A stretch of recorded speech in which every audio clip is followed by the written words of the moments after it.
Let me take you on a journey to Harlem's 125th Street, the heart of the conscious movement, home to a legend, sa.neter. If you've ever dived into Black YouTube, you've probably heard his name. Some even call him the godfather of Black YouTube. But who is sa.neter really? And why does his work matter so much? Sa.neter, born Frank Gehry, is more than just a media personality. He's the founder of the House of Consciousness.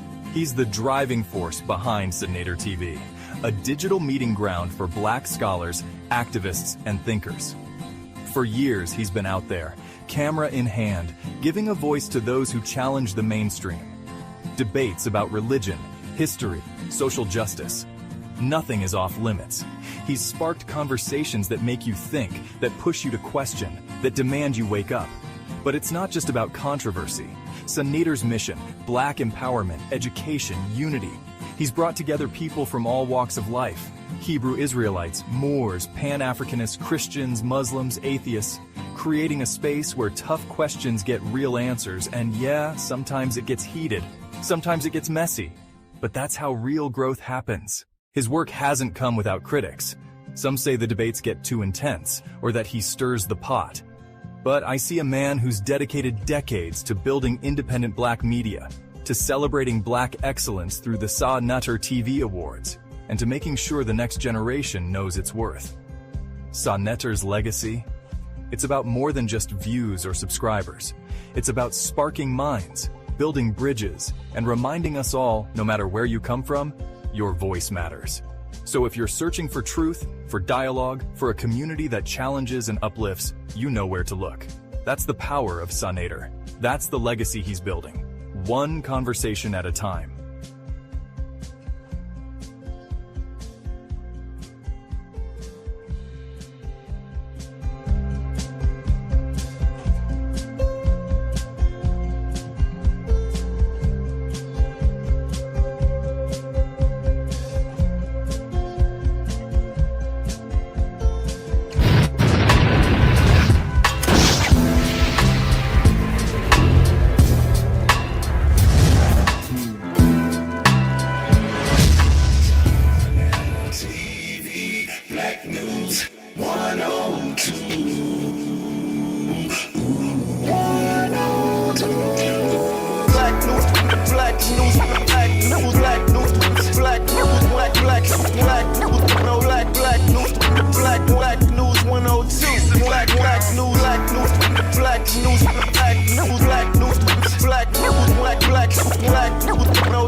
One, two. Peace and Black Power family. You know what this is. Black News 102. Brother sa.neter on the mic. And of course, we got our brother Jabari and my brother Dr. Reggie. And what we're going to do right here is sharpen each other's sword right quick. You know, to prepare ourselves for the real world when we in these streets, because everybody always run up on us when we outside, Reggie. You know that. They try to challenge us. So, I mean, this is Kemet versus Kemet right now. Kemet versus Kemet right now, man. Wow, that's what's up. So the first thing I'll have for you, my brother Jabari, I'm not going to be asking questions. I'm going to just let y'all two brothers have y'all dialogue. Okay. And what I want to first ask you is, how or who initiated you in the craft? And how did that work? What was the ceremony like? Who initiated you? I'm going to do this one really quickly because it can be a long story. I don't want to make it a long story. But let me say to you that it was in 1990 when I was a freshman at Cornell that I finally realized I had been interested in history for a long time. I had been studying history. But when I got to Cornell, I began to realize that history was not the sum total. That what I should be really doing is attempting to find a way to actually live the history, if that makes sense. And so it was in 1990, probably around November or so, that I actually realized that I was no longer Christian. And it hit me like a ton of bricks. I was absolutely stunned, scared, all of that. And in my further research, I began to realize that there were people who were practitioners. And this is particularly the Soreset Society in the beginning. And so at the same time, you should know, I was still working with Dr. Ben, working with Dr. Clark, We were bringing them back up to Cornell University. They had retired at the time when I got there. And I maintained a relationship with them so that they can continue to teach me. So at the same time, I go down back to New York City to a Soraset. I started studying at a Soraset for a number of years. And it really, when I graduated from Cornell in 1994, that was when I really started working with the Soraset very frequently. I was there several times a week. I took several classes, more classes. I continued to do lots of research and study.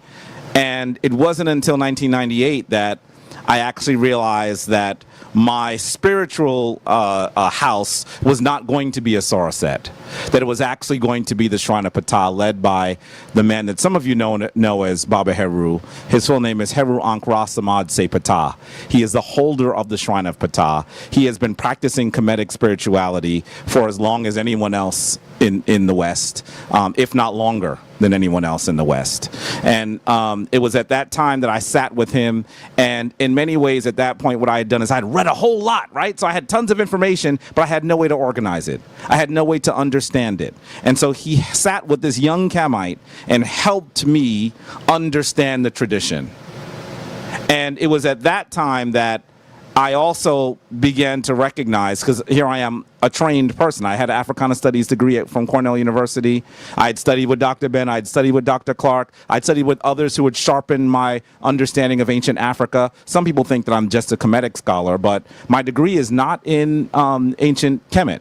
My degree focuses on ancient Africa.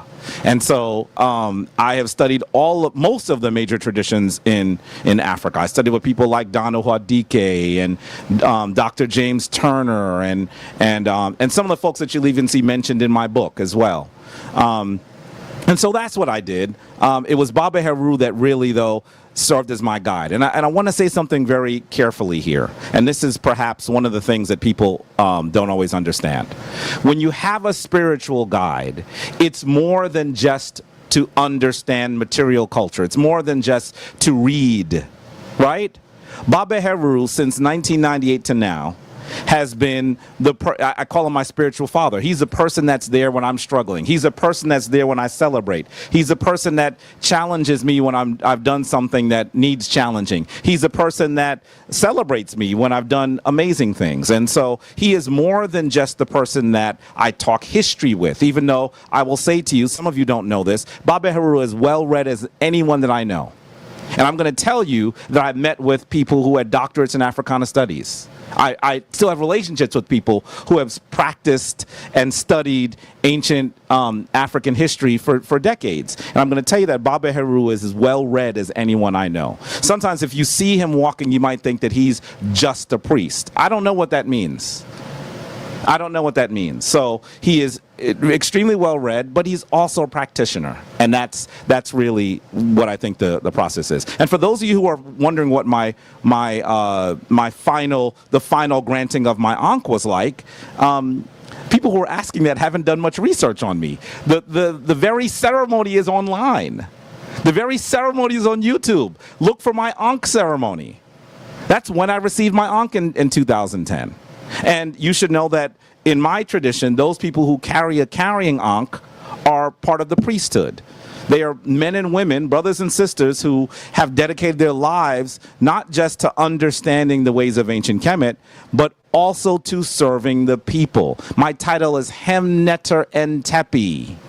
That means the servant of the divine, the chief servant of the divine, because I'm the chief priest now of the Shrine of Ma'at.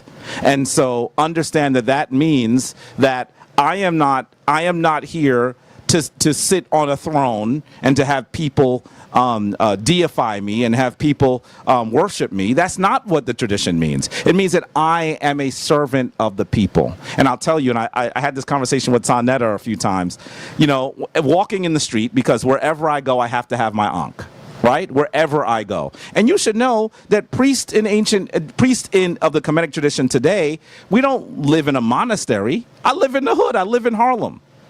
I work in the secular world. And so carrying this can be a real challenge. But the only time that people who I don't know ask me to help them is when I'm rushing to a meeting. I don't know. That's just how the divine works, how the inter works, that I have to be reminded of my ultimate responsibility. I'm rushing to a meeting and someone says, I see your uncle, you a priest? And I go, uh-oh. And then they say, I'm going through a lot, brother. Can you pray with me? And I am obligated to assist them. I am obligated to assist them. And so that is what my tradition is. All right, Brother Jabari, before we get in this discussion, one more thing, man, because this is very important too. You held up a book the last time, not that I was here, the last time we did a show, we did a debate with you and Michael Edwards, and you held up a book, The Jesus Mysteries, okay? Was the origins of Jesus a pagan god. You held up this book. And now the people are coming at you. Well, they said you are pseudo for holding up a pseudo book.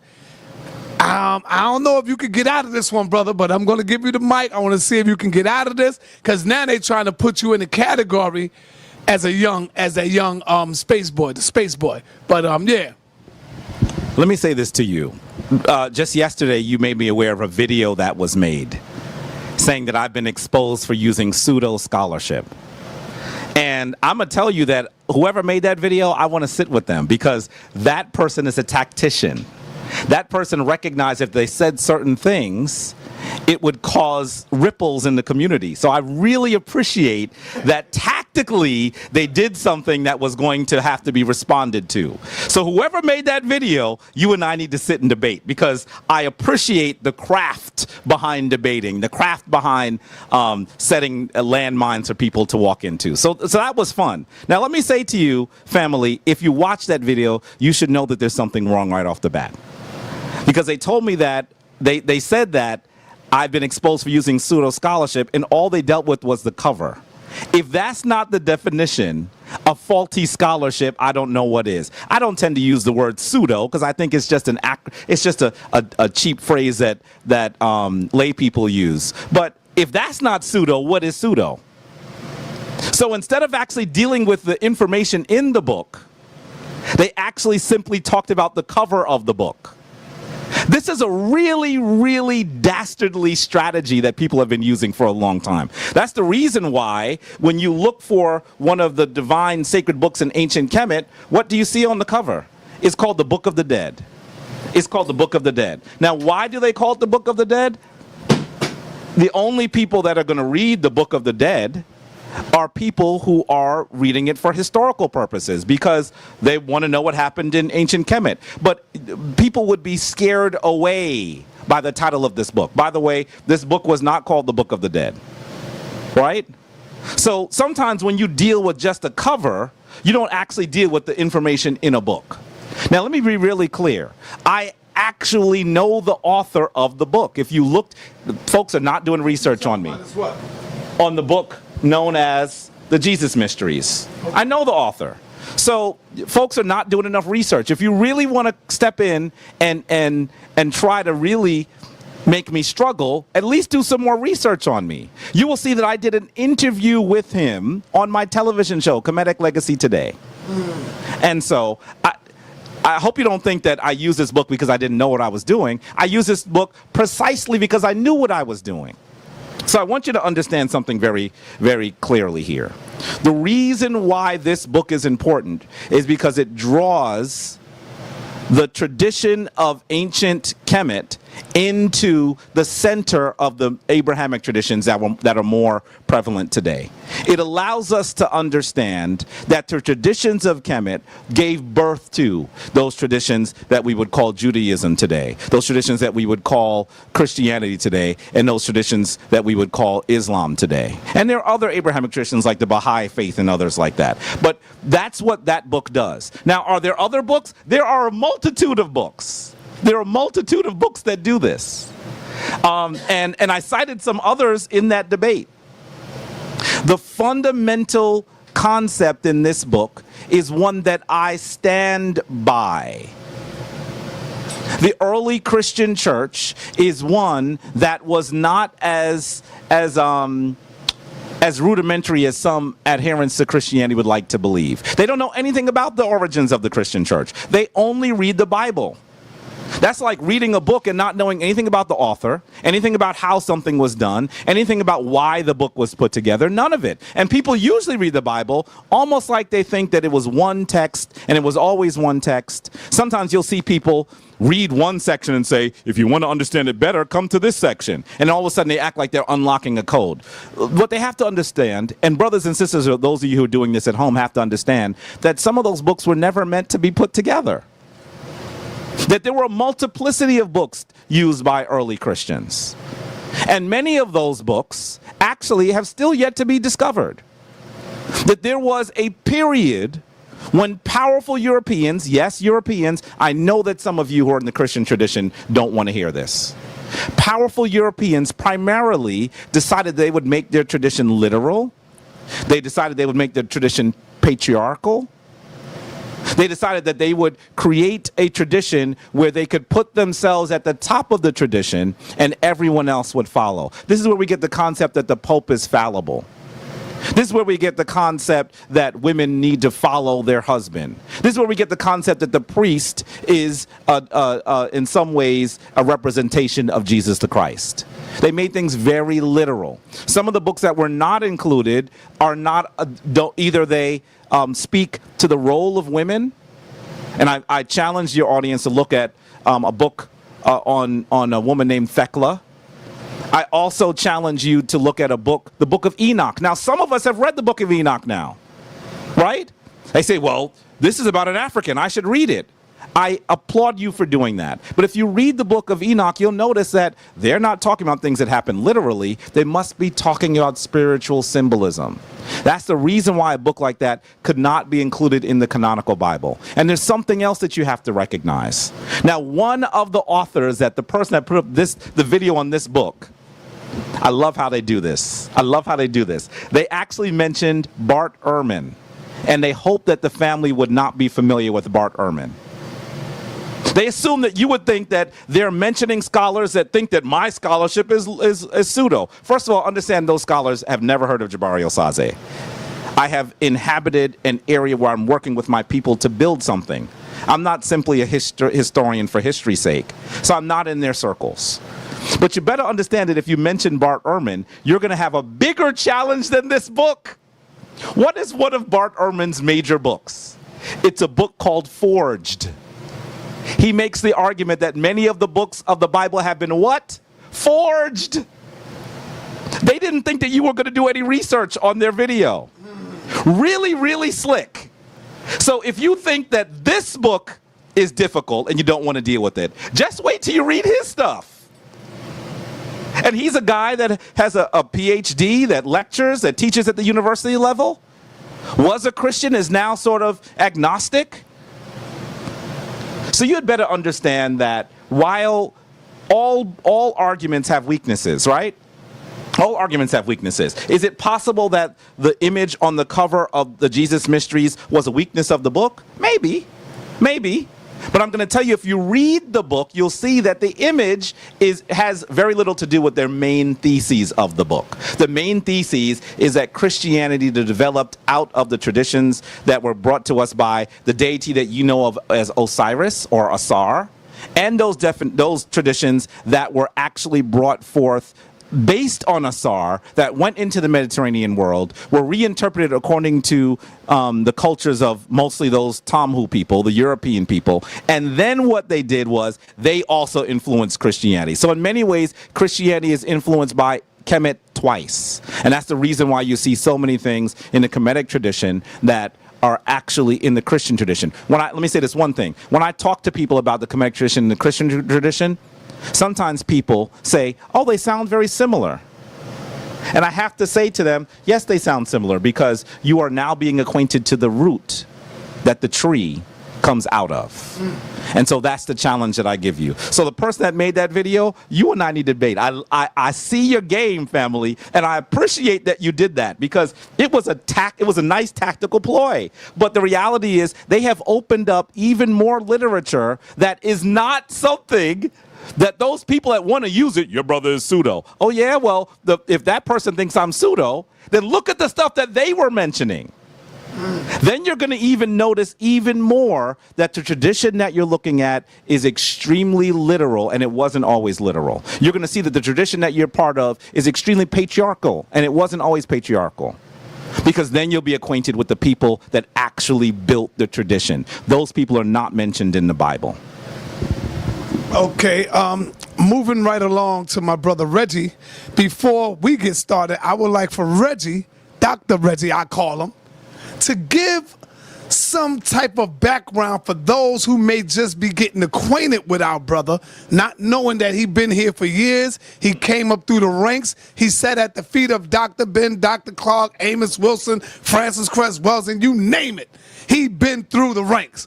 So I would like for my brother Reggie to give some background to show the people that he is qualified, or even more qualified, to sit next to Jabari and have this discussion with our brother Jabari. Peace, Black family. This is your brother Reggie, and I'm happy to be here at the Center for the Restoration of Ma'at again with my brother Jabari. Peace. And the family, and with Black News Who's 102. the big brother, who the little brother? Sa.neter. I am 52 years old, okay. So that makes me older. Yeah, he's older. Big brother. That's right. He was short of elder, but it was okay. It was fine. My background. I went to City College of New York starting in 1982. There about 1983, 84, it could have been 82, that I took my first Black Studies class, and but I didn't take Dr. Leonard Jeffries' class to 1984. I took a class. I think Dr. Jeffries was in South Africa in 83. Right, and I think I took a class in 82. They told me about Dr. Jeffries. 83, 84, I needed another class. So I ended up taking Dr. Leonard Jeffries' Black Rose Seminary, which was an advanced course in Black Studies. And I had taken maybe one or two Black Studies courses before. When I met Dr. Leonard Jeffries, he asked me what qualifies me to be able to take his advanced course. And you know, Dr. Jeffries has an enormous heart. He gave me an opportunity, but he asked me a couple of questions. The questions were simply, you know, why do you think you'll do well in this class? And he asked me, do I know George Washington? I said yes. He asked me, do I know Abraham Lincoln? I said, of course. He asked me some things about both of them just to get to know me. And after that, he says, well, how do you think you're doing in my class? And I said, well, you know, I know about Lord Dunmore and the Ethiopian regiments. I know about the Emancipation Proclamation. I even know about Frederick Douglass. I know about the Civil War, the Gettysburg. I know a lot about the Civil War. I know a lot about the Declaration of Independence and the Independence fight. He said, how do you think you're doing? I said, I'm doing at least a B, you know, B plus. He says, no, you're getting, so far you're an F. I said, why? I said, why am I an F? He says, because you're like everybody else. You come into my class, an advanced class, you don't know who I am, right? And you're going to take my class, and you don't understand that the way you have to pass this class is you have to know your own ancestors at the time, at least of Abraham Lincoln. If you can't honor your own family, you're not going to be successful in my class. So for me and everyone else, we had to go to the Schomburg Center for Research in Black Culture. We had to call our grandmothers, our great-grandmothers. The first paper we had to write was our own families, because Dr. Jeffrey says he can't talk about history unless he's talking about your own family, because you're not going to connect to history unless you're not involved of it. Anyway, from that point on, I was pretty much under his wing, and that helped me a lot moving out of the concept of my projects, which was Castle Hill Projects. Anybody knows Castle Hill Projects, y'all know what it is, right? And I was in the early 80s when the transformation from powder cocaine was getting ready to hit to rock cocaine, but I was in the middle of powder cocaine, and I was a soldier in my community. My little brothers are sex, money, and murder. Those are my little brothers. I'm not going to name their names. My little brothers and the snitches I grew up with, right? So I grew up right there. They my little brothers, and I have always been their big brother. And we still talk to this day, right? So that's my pedigree. That's my street pedigree. But I moved all of that out as Dr. Jeffries first introduced me to the Shanties, as the Tunfor Pakawari II came to New York City for a grand durbar. And that is where I volunteered to help support the durbar. That's actually when I really actually met Professor Small, James Small, because he was in charge of the whole field and the event. And then I worked with him, and then by 1986, quickly I was in Ghana with Dr. John Henry Clark. In 1986, his first trip back to Africa in many, many years. I went with Brother William Randolph X, who became a teacher of mine, because William Randolph X was in Dr. Ben's craft. He became a teacher of mine, and then I, in 1980s, the 86, we also had the ASCAC Eastern Region Conference, and that is where the greats, Dr. Jacob Carruthers came, and Dr. Asa Hilliard, Dr. Malana Karenga, and I had worked with them on 85 in building up for this conference in 86. In 87 now, I'm on my way with 1,000 people to Kemet. Woo, 1,000? 1,000, and I ended up being an officer in ASCAC, and ended up taking about 120, 130 on my trip. And you heard it many times, Dr. Jeffries verified it. I was a group leader for 120 to 130 Africans going to the Nile Valley for a 10-day tour. Through this whole period, I got an intimate knowledge of ancient Kemet, of working with Dr. Ben, listening to him lecture, sitting at his feet, along with Dr. Jeffries. Also, I think the next year after that, I learned the meta-neter. When I went to Kemet, I didn't know the meta-neter. But then I soon learned, but I knew the cosmology, I knew, and I was a young man. And you can see me in many of the Dr. Ben videos at City College. Blacks in Science, you'll see me at the end. And you will also see me later sitting with Dr. Riketi Amen, who I learned a lot from, and you will see me with many of the greats. So I knew them all, personally. Dr. Asa Hilliard, Dr. Jacob Carruthers, the people from the Kemetic Institute of Chicago. We was all one, certainly the First World Alliance. That is where Dr. Ben did most of his teachings with everyone else, and that's where I became a student. So now, I say all of this to lay a background. I have been an officer in ASCAC. I have been a young scholar in ASCAC. I have been a student of Dr. Ben and Dr. Clark and others, and Dr. John Henry Clark was worth his salt in ancient Egypt, in ancient Kemet. Many people do not know. You could consider Dr. John Henry Clark a generalist, but he had expertise, and one of his expertise was ancient Kemet, believe it or not. So he could take Dr. Ben to task on many things, and one of the things Dr. John Henry Clark was particularly interested in was the destruction of black civilization. He wrote, I think, a foreword to the Arab invasion of Egypt. He was interested in Nubia. He was interested in the Bach Treaty, and that's one of his research projects that moved over to me, looking for the Arab role in the slave trade. And I found, after his death, unfortunately, an aspect of the Bach Treaty. I had become a researcher during that time. I ended up working at the Schomburg Center for Research in Black Culture, in technology, but also helping them with research tools. So I kind of cut my teeth, and then I came back and then was always a supporter and a friend of Dr. Ben and Dr. Clark and Dr. Leonard Jeffries and others. Now, through this, I have been an officer of ASCAC, in charge of the largest study group that ASCAC ever had, which was the Eastern Region group, which had over 600-700 participants studying various aspects of Nile Valley culture. And I was the first vice president of the Eastern Region. I was in charge of that process. And it was a very, very successful process.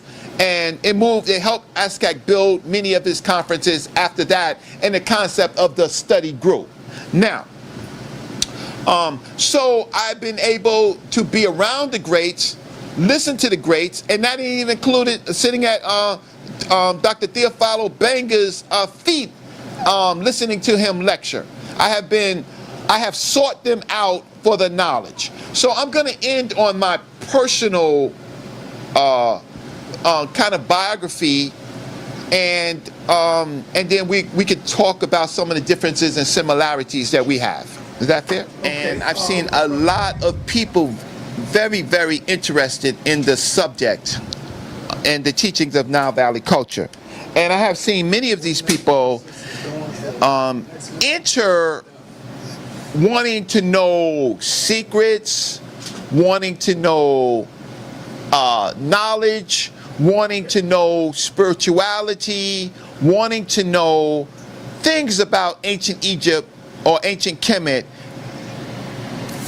from a curious point of view, meaning wanting to be a student of some of the greats.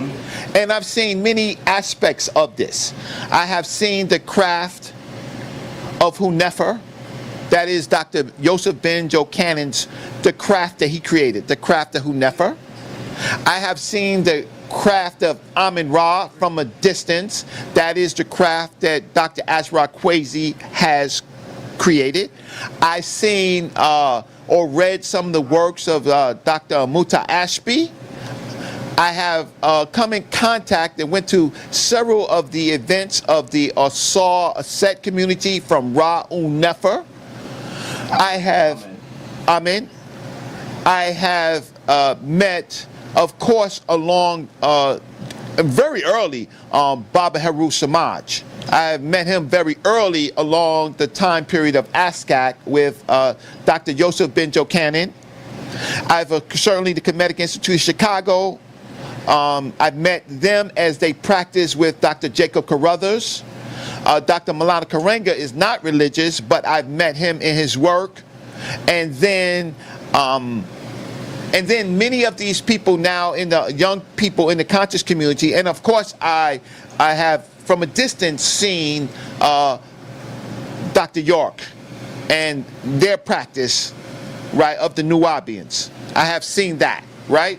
So I've seen many different elements. What I am concerned with,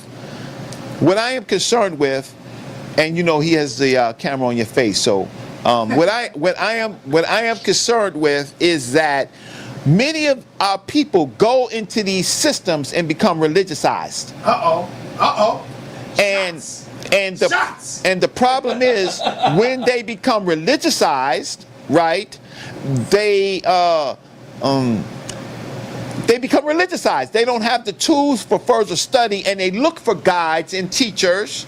And then me knowing the many guides and teachers over the years, I have been critical. Now, also, I want to add, Brother Infidisi Jehudimas, right?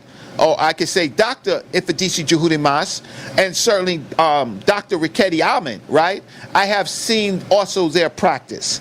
I think Dr. Riketti Amen, of all the people I've ever encountered, she has the most stable and consistent and beautiful practice of Nile Valley culture in her teachings and her life. That's Dr. Riketti Amen. And I've met Brother Ifedisi Juhudimas and many of his students, right? And so sometimes you tell a person by their students, like I'm telling the teachings of Brother Samaj from you and your wife. But I've also seen many disasters. And I've seen many cultish kind of activities. And this is what I am here to have a conversation with, because one of the things I want to do today is, we know that you are a great historian, and we know that you are a priest. People are very curious about what your system is. Now, so when I turn the mic over to you after you begin to talk, what I want for both of us to do is to unpack Nile Valley systems.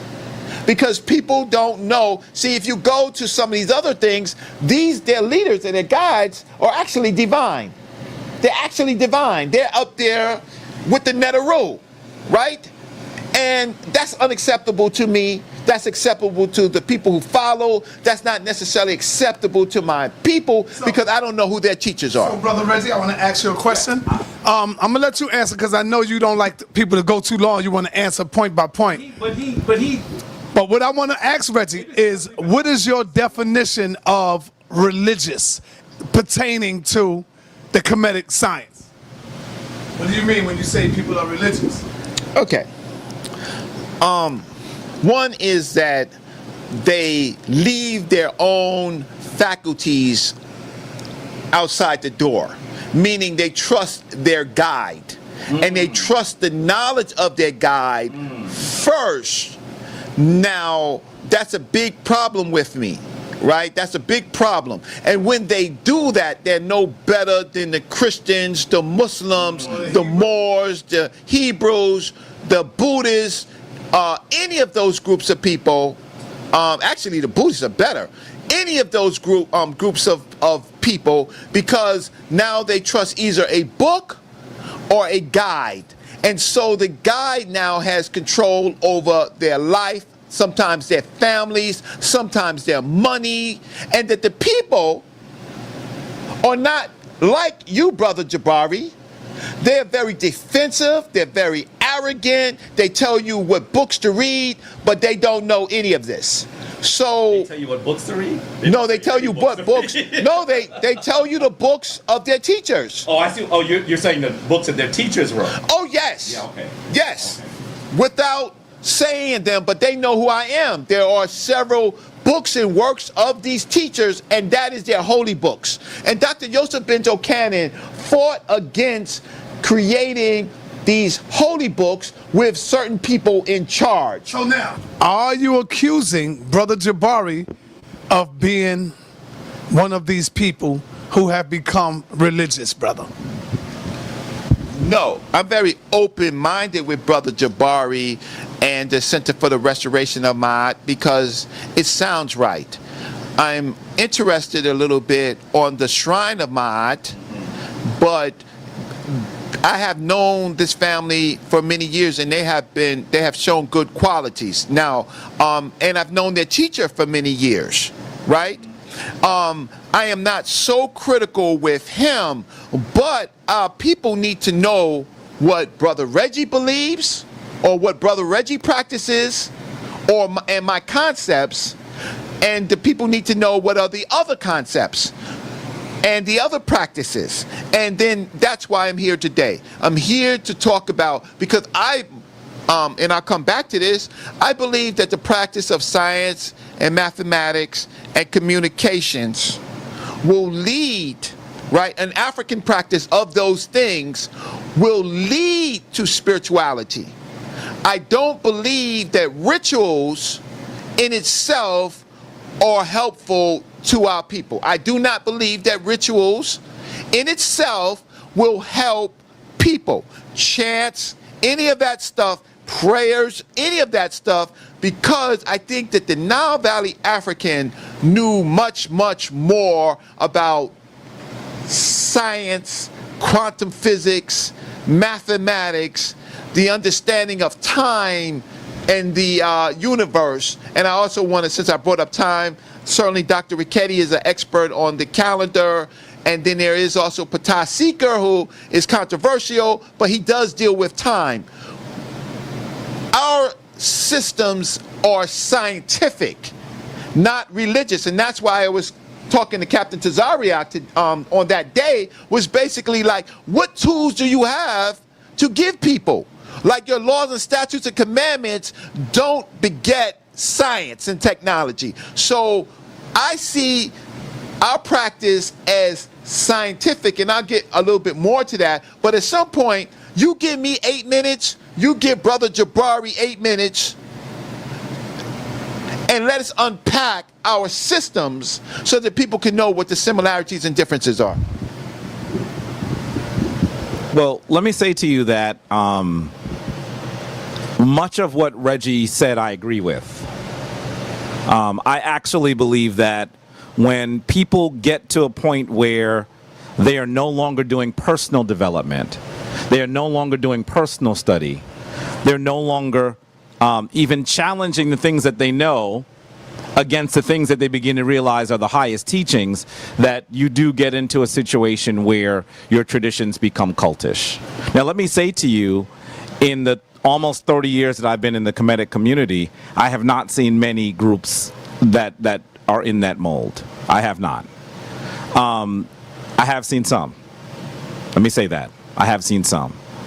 I do believe that, to be very clear with you, and this is where we differ, I believe that when you describe the Kemetic tradition and you describe it as if it's science, as if it's math, one of the things that I heard Brother Reggie say on Saturday that I disagreed with, and it wasn't a well, let me just say what I heard. I heard him say that when he thinks about these spiritual traditions, we're describing science, and he said that he does not pray to these deities.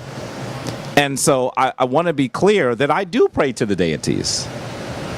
But I don't see the distinction between science and spirituality and math as clearly as you do, perhaps. And I think that those distinctions didn't exist as readily in the ancient world. And I think that the European mind tends to be very analytical and oppositional, so that they see black and white, when the African mind tends to see more relations. And so I look at some of our greatest scientific texts. If you look at, for example, the book that has been misnomered, the Edwin Smith Papyrus today. The Edwin Smith Papyrus is probably one of the world's earliest and greatest medical texts. But when it was first discovered by the European, when they first become aware of it, they translated a little bit of it. By the way, Edmund Smith could not translate it, but he translated a little bit of it, and they later noticed that there were prayers there. And so they said, this is fetish. And they didn't go any further. So they didn't recognize that the African mind is much more relational, that we didn't necessarily see a great distinction between prayer and science. We understood that they both had to occur, that you had to recognize that the divine force was all things and in all things, and that when you focused on the divine, you were able to cultivate a particular type of energy. But they also recognized there were things that you could do in the physical world that could also affect the physical world.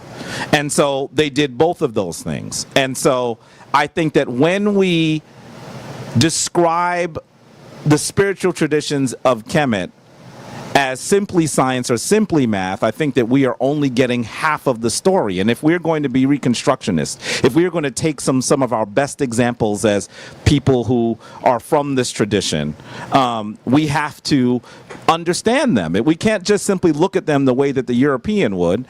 And I think that would be a challenge. Now, let me say something else to you.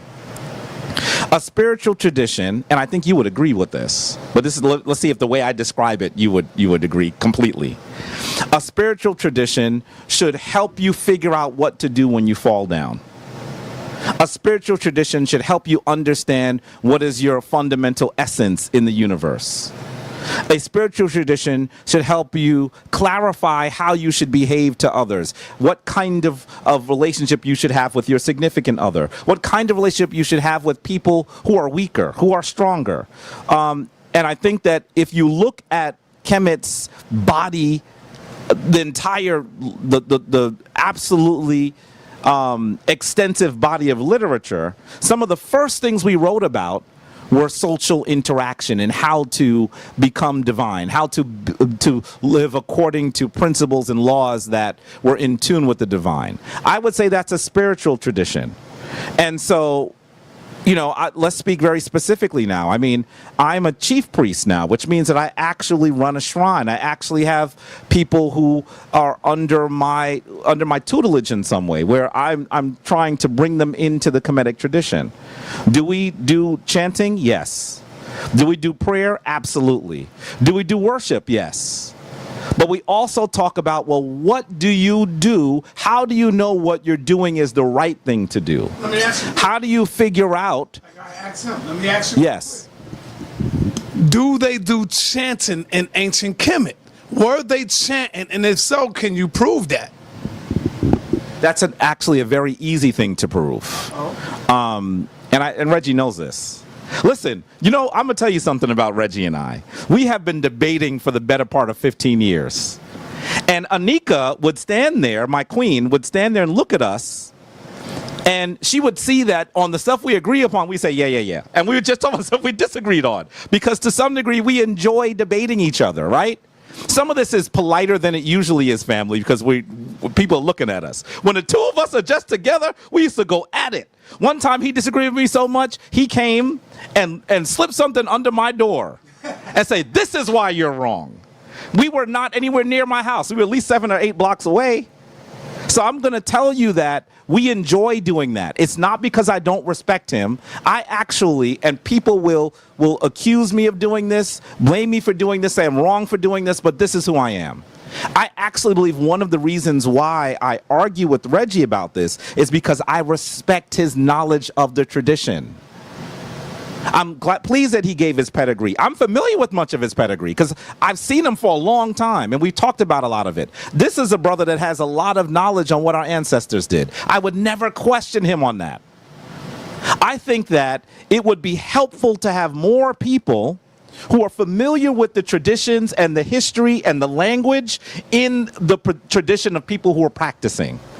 Because there are people that practice and don't know much about the history. And in the shrine of Ma'at, and listen, my initiates will tell you this, they were with me for 14 weeks, actually 15 weeks, but 14 weeks, 3 hours a week. They had things to do when they were not here, and much of what they did was history. Because I believe that if we're going to try to recreate something, even spiritually, we have to know what it is. I think that's what Reggie has bristled against in the past. Because there's some people who say, this is what we do, and it's not based on anything. That's not who I am. Now, I think that there are 3 guides to knowing whether there's something you should do in practice or not in the Kemetic tradition. One, is it something that we can tell our ancestors felt was important and did in terms of their spiritual uplift? 2, is it inspired and consistent with what they did? In other words, one of the things that my teacher, my spiritual father, Baba Heru Ankara Samaj Se Patah, brought into existence was a ritual called the opening of the way. The opening of the way, according to the way it's described, is not something you will see on the walls, but you'll see all of the principles. So that what happens is when you see the opening of the way, you recognize that it is simply a retelling of something that is completely and entirely defined by ancient principles. He didn't just make it up. He didn't just make up some words. He didn't just say this is why we do it and this is why we do it. And the third thing that you have to do is, the other thing we have to do is, we have to say, does this practice assist us with something that is truly a problem in our society right now? So those are the three things I would say we need to do in order to move forward. I don't believe in the mythology. I don't believe in any of the mythology of Nile Valley culture. None of the mythology. I believe they're all teaching stories to talk about science. Every single one of them. But none of them, for example, if we go and we talk about Ma'at, if we go and talk about Aset, we talk about Usir, we talk about Nebhed, we talk about Nut. All of these things are actually talking about the universe, particles, gravity, strong forces, weak forces, dark matter, dark energy, evolution, the creation of stars, the creation of time, and evolution and how we fit in it. And these are all teaching stories. The myths become teaching stories so that this information spreads because it's very, very, very technical. I believe, for example, in the Paradigm Heru, I believe that that is a story of energy conservation. It is not a story of simply just the afterlife, but it's a symbol of what happens. It's a system of what happens to particles, what happens to atoms, how is energy moved, the weighing, the differences of these quantum particles, looking for the purest of the quantum particle. What were you sent here for? And do you become a star? Is the energy that you created in yourself, your system, does that become something else, or does that become recycled by Amit? I believe in none of those stories, and I believe that you don't have to believe in those stories to be an African, to be a Nile Valley African, to be my Keru, to be true of voice. I believe that what happens is that people come in and people usurp these scientific principles for themselves. And so that's why in this, we're going to get to a part where we can unpack science or religion. And I think that they can be together to a certain extent, but then religion fails the African. And that the science is the thing that catapults us. I'm not dealing with Captain Tazariak and Hebrews, and they have come a long way. And I respect them, and sa.neter likes to have this ongoing dialogue because people are Christian and people are Hebrew, and he's using it as a teacher story just to show if they're evolving, and they are evolving. They're a little softer to us because before they tell you in a minute, suck a geb dick. In a minute, right? They have changed. We in the shrine, brother. But this is what they say. I'm telling the truth of the insults to African people. So we can't be in a shrine and not understand war. And we can't understand why Kemet was defeated. So let me ask you another question, Brother Reggie. I'm gonna let you go. I know you want to go. To understand you a little deeper, Reggie, and what you're talking about is, are you saying Ma'at, you don't believe in the signs of Ma'at? Because when you say you don't believe Ma'at being real in terms of truth, justice, righteousness, reciprocity, balance, harmony, and order, what the ancient Kemetic people brought to us, you don't believe that that is real, brother? Help me understand. I can best express Ma'at with science, right? And use the metaphor of a woman with a feather in her hair, because Ma'at is a concept of a field. It's a scientific field of how the universe operates. And then there's something called chaos, and chaos could be East-Fed, it could be a PEP. So there's a system, and then but Ma'at is a balancing force of the universe that makes positive and negative things work. And we do something very beautiful in Nile Valley culture. We make it a woman.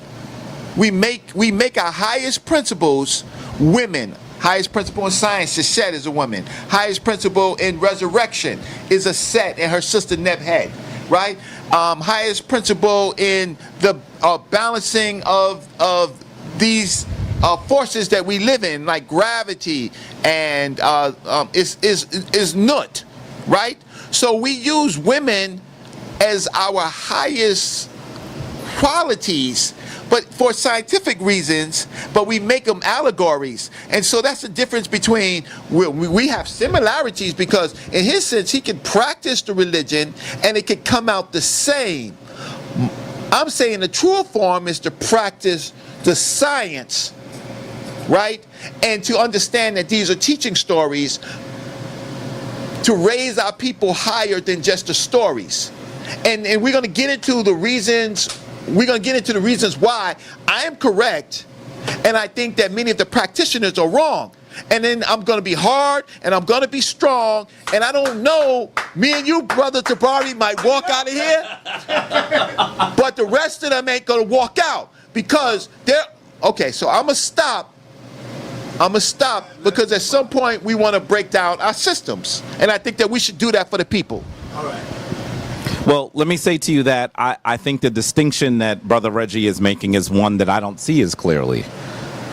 When he says he doesn't believe in the mythos, but he believes they're teaching tools, then that means you believe in the mythos. No. Because understand that when I talk about the story of Asar, by the way, I do not believe that a human person was actually murdered and cut up into 14 pieces and put back together, and I don't make that argument. I don't make the argument that this was a human being. I think that that's the literalism that people in the Abrahamic tradition come to it with, and they don't even. That's the reason why Brother Tazaria could not understand our answer. Now, I do think, because these are spiritual stories, and I said this on Saturday. For those of you who are looking at this and did not see the debate on Saturday, I always say that what we're describing is the difference between history and myth.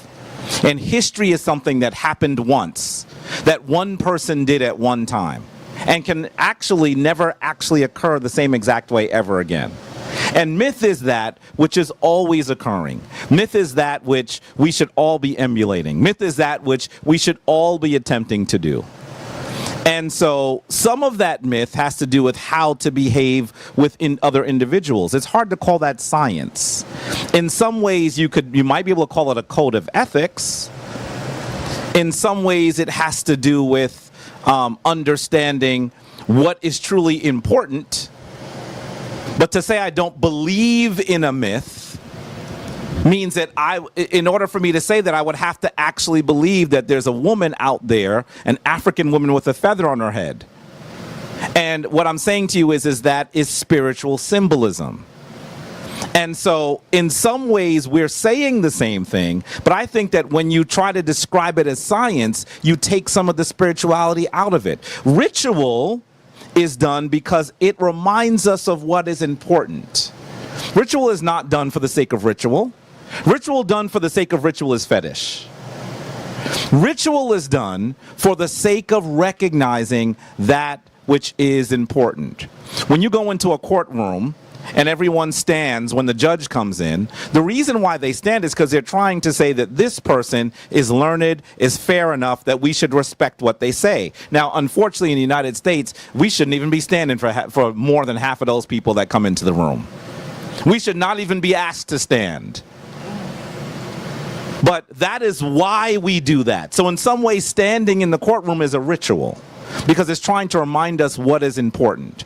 And so I do ritual to remind me of what's important. When I do the opening of the way, for example, the opening of the way reminds me that I am a divine being, that I am imbued with all of the powers and the rights and responsibilities of the universe, that I am the universe. And if you look at it that way, you do not approach your life in a disempowered manner. So many times when people are struggling, it's because they're disempowered. And the highest teaching of any spiritual tradition is how to empower people, how them to recognize what they're capable of because of their fundamental nature. Now, you might call that quantum physics, and I wouldn't disagree with you that quantum physics is beginning to describe some of this. But I think that the spiritual traditions describe them in a way, in my opinion, that are higher. So when I do my prayer, for example, before I debate, I'm not going to tell you exactly which ones. Before I debate, before I engage in any discussion, in my mind, I am going through invoking those indwelling divine forces. By the way, this is a fundamental thing I need to say. The Kemetic tradition believes that these deities, I don't even like to use the word gods, so family, stick with me for a second. I'm going to use it and then take it away, just because most people aren't going to be familiar with what I'm saying if I don't use it. Many of these gods is that they are also indwelling faculties. And that's the reason why when someone goes and has their heart weighed and then they are finally seen as someone who is Makeru, their name is then Asar and your name. So if it was Jabari that was found Makeru, it would be Jabari Asar, because the divine force is also you. So that when I do ritual, the opening of the way, for example, that was brought to us by Heru Ankara Samad Sepata, based entirely on ancient principles that our Kemetic ancestors brought forward, what I am doing is reminding myself that I am a divine force and that I have control of my environment. If I do that, I approach the world very differently. And ultimately, if... Like the video, thumb up the video.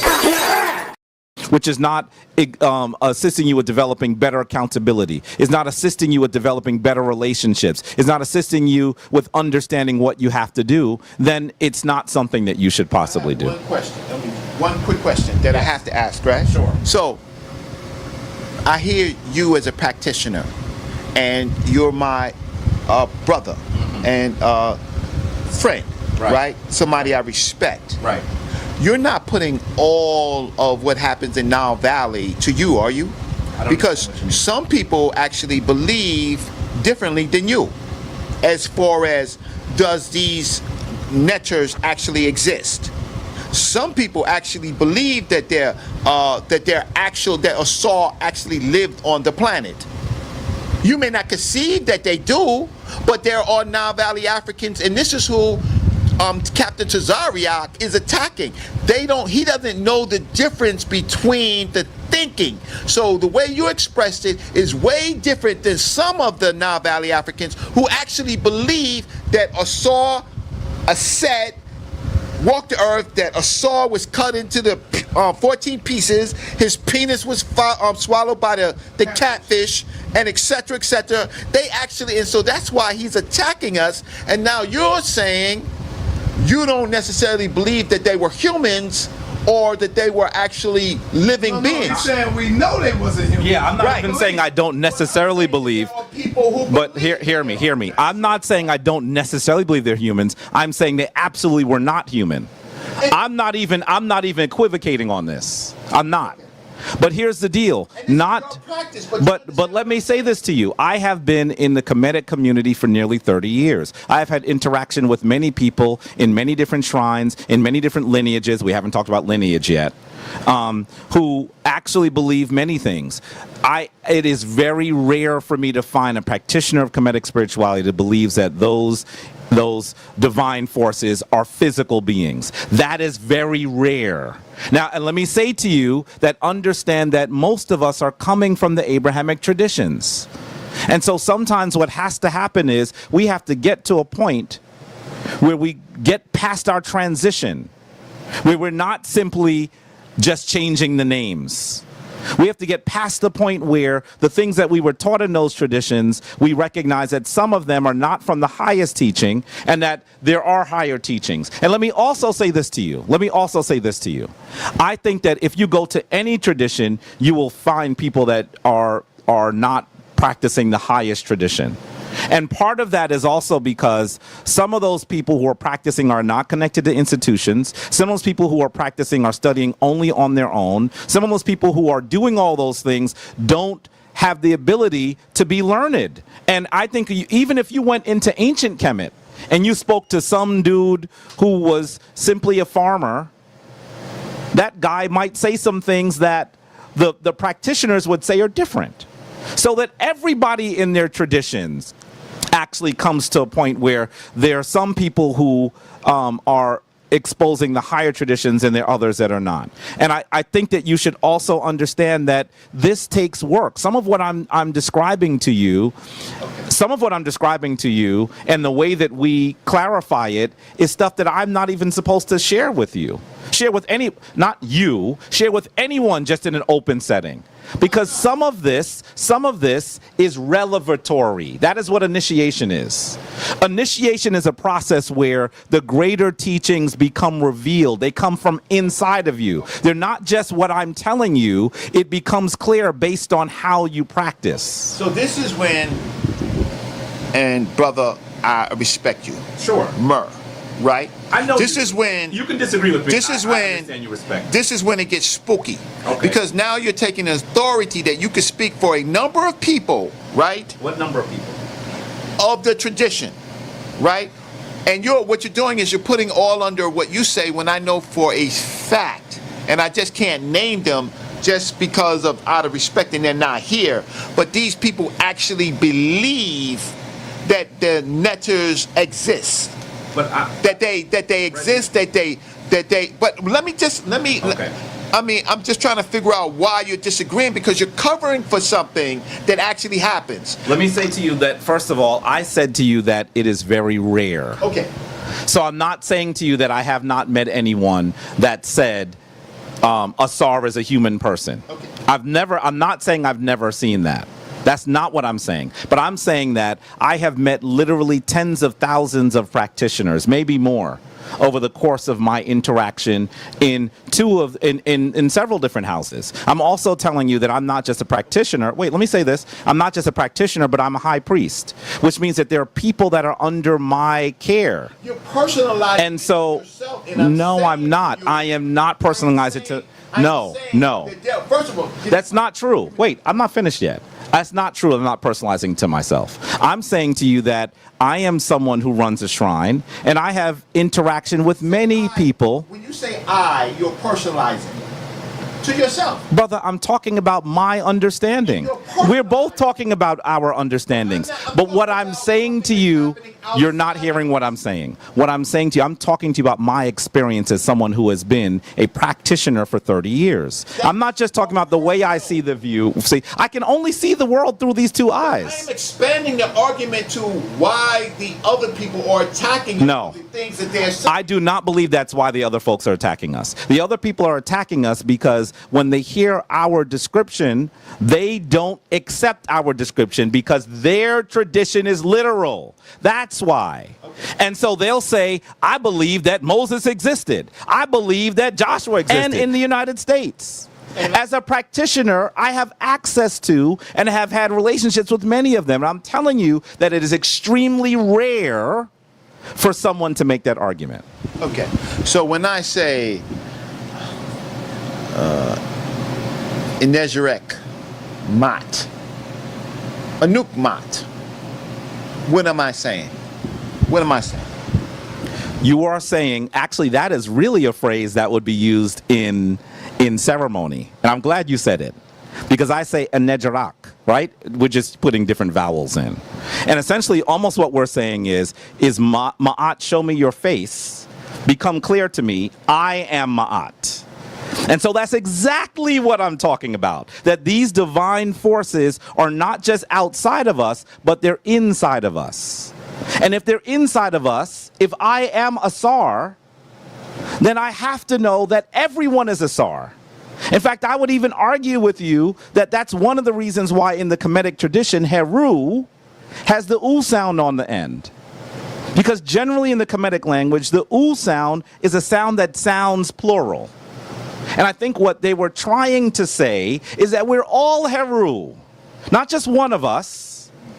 And so I think that this is the highest teaching. As someone who has been a practitioner for a long time, I think that there are I could tell you 8 or 9 ways off the top of my head that the Kemetic people made that same argument. Okay. So sometimes I am a very stickler when it comes to text. Sure. And and Now, so we're getting to a point. The opening of the way ceremony. You say that your teacher taught you the opening of the way ceremony, or that he was your guide to that, right? I want you to unpack what that is. Unpack it from Nile Valley, and unpack it just for 4 or 5 minutes. Just unpack the opening of the way, because I'm gonna come back. So I'm just gonna let you know. So unpack it, and so I need to know. Just unpack it. Just unpack it, good brother. But is there something particular you want to know? I want to make sure I'm answering your question. Brother, teach it to the people. Okay. Teach it to your people in 4 minutes. Perhaps this is the best way to describe it.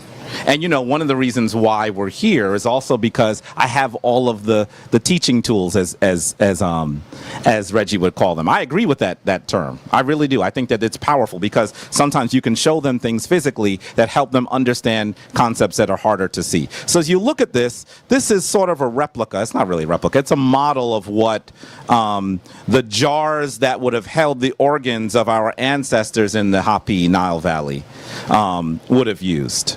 Right?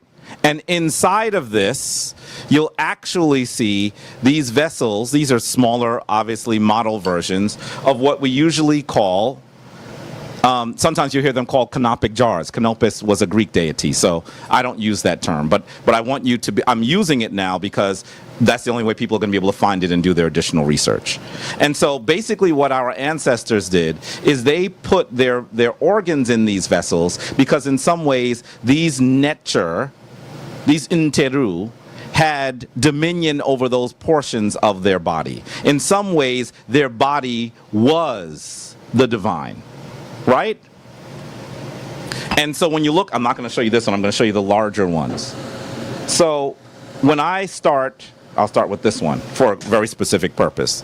When I do the opening of the way, we face a particular direction. It's a direction that these were sat in. These were actually placed in because these deities were also connected to a cardinal point, right? And so you know who this one is. This one is Hapi, right? The baboon. And so when I start my opening of the way that was taught to me by my spiritual father, I clearly say, Nejrak in Bethet. Now you might say, well, this is not in Bethet, this is Hapi. But actually, if you look further, you will see that when our ancestors described Hapi, he was always depicted, he was always being depicted as being defended by a particular Ntert, a particular divine female consort. And that one is in Bethet. Sometimes you'll hear Nebtehet, right? So we say that name, we say his name, we give power to them, and we move on, right? So essentially, we're saying the names of all of the divine forces that are connected to our organs and also connected to the cardinal points because we are recognizing. I want to say shout out to Moses 777, man. Shout out to the brother. I know what you be doing, Moses. I appreciate you. You know, you be trying to encourage other people to support the channel. You know, I appreciate you, man. No doubt. But, you know, you can't make people support. So I just let them do what they do. But anyway, I appreciate you. Thank you, brother. That we are divine vessels. That is the ceremony, right? Now, that ceremony in the format of it was something that was developed by my spiritual father, right? But it is completely and entirely based on ancient principle. So in that way, I would say it falls in some ways in the second category of practice that I described. So I don't follow anything that I don't think follows in those three things. I'm not going to just create something because I think it sounds cool. I'm not going to just do something because I think it looks cool. I'm not going to say something because I think this is what people like to hear. I believe that in terms of the way that practice in ancient Kemet occurs, we have to get to a point where we are able to live the tradition. Our ancestors believed that we should live the tradition. And so that's what I do.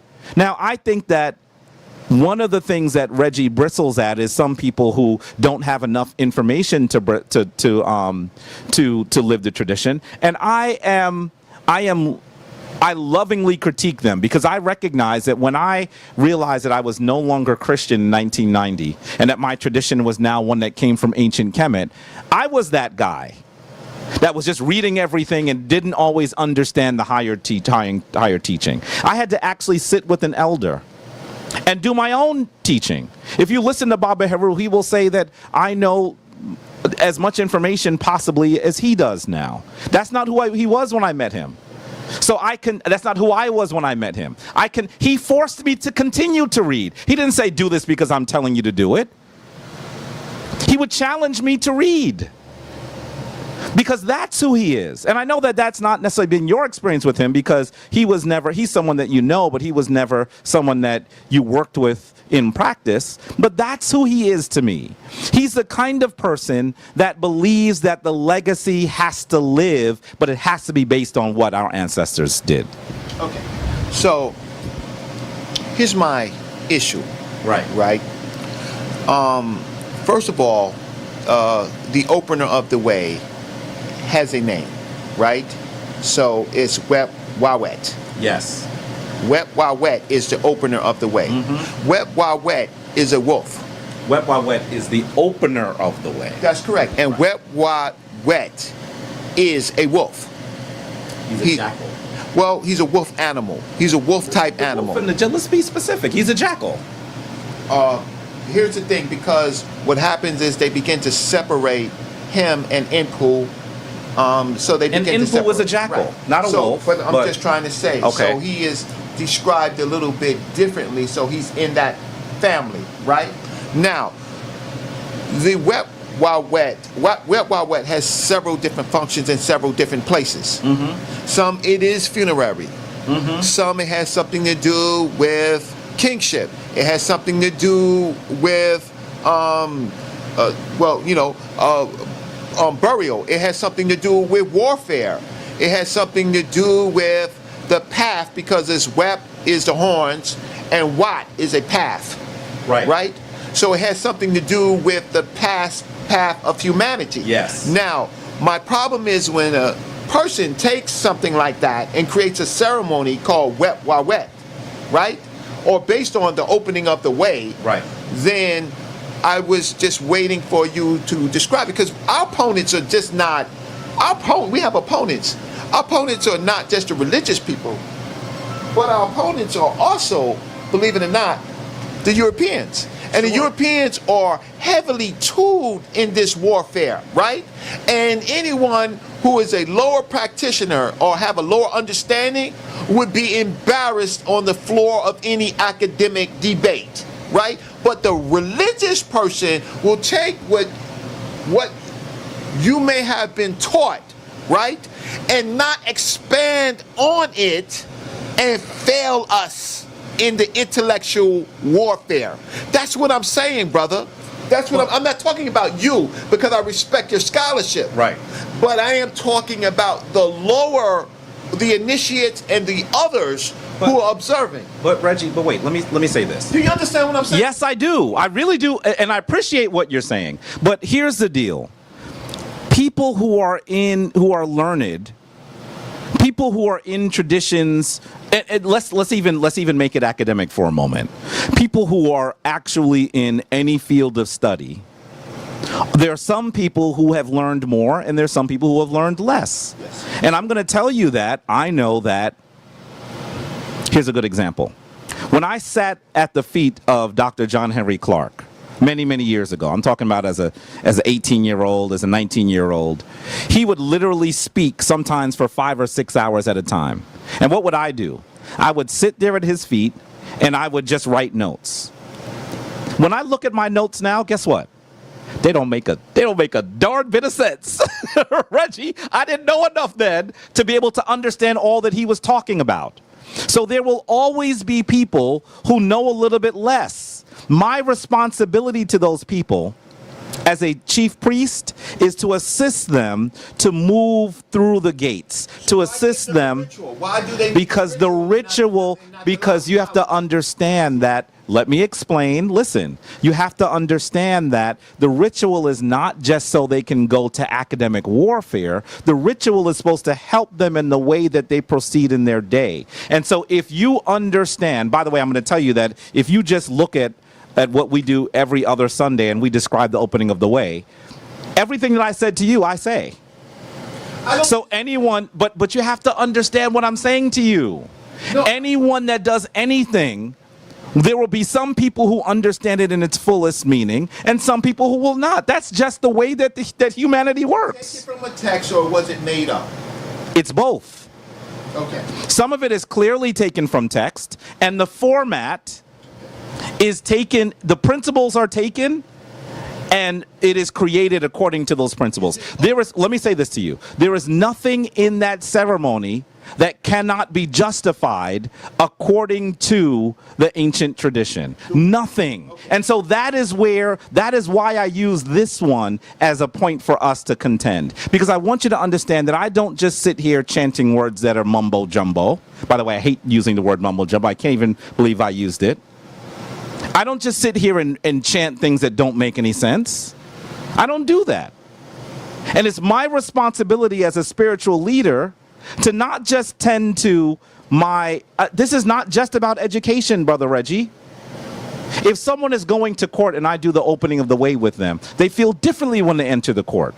If someone is in school and they're struggling, when I do the opening of the way with them, they approach their studies differently. It's not just about understanding ancient Kemet.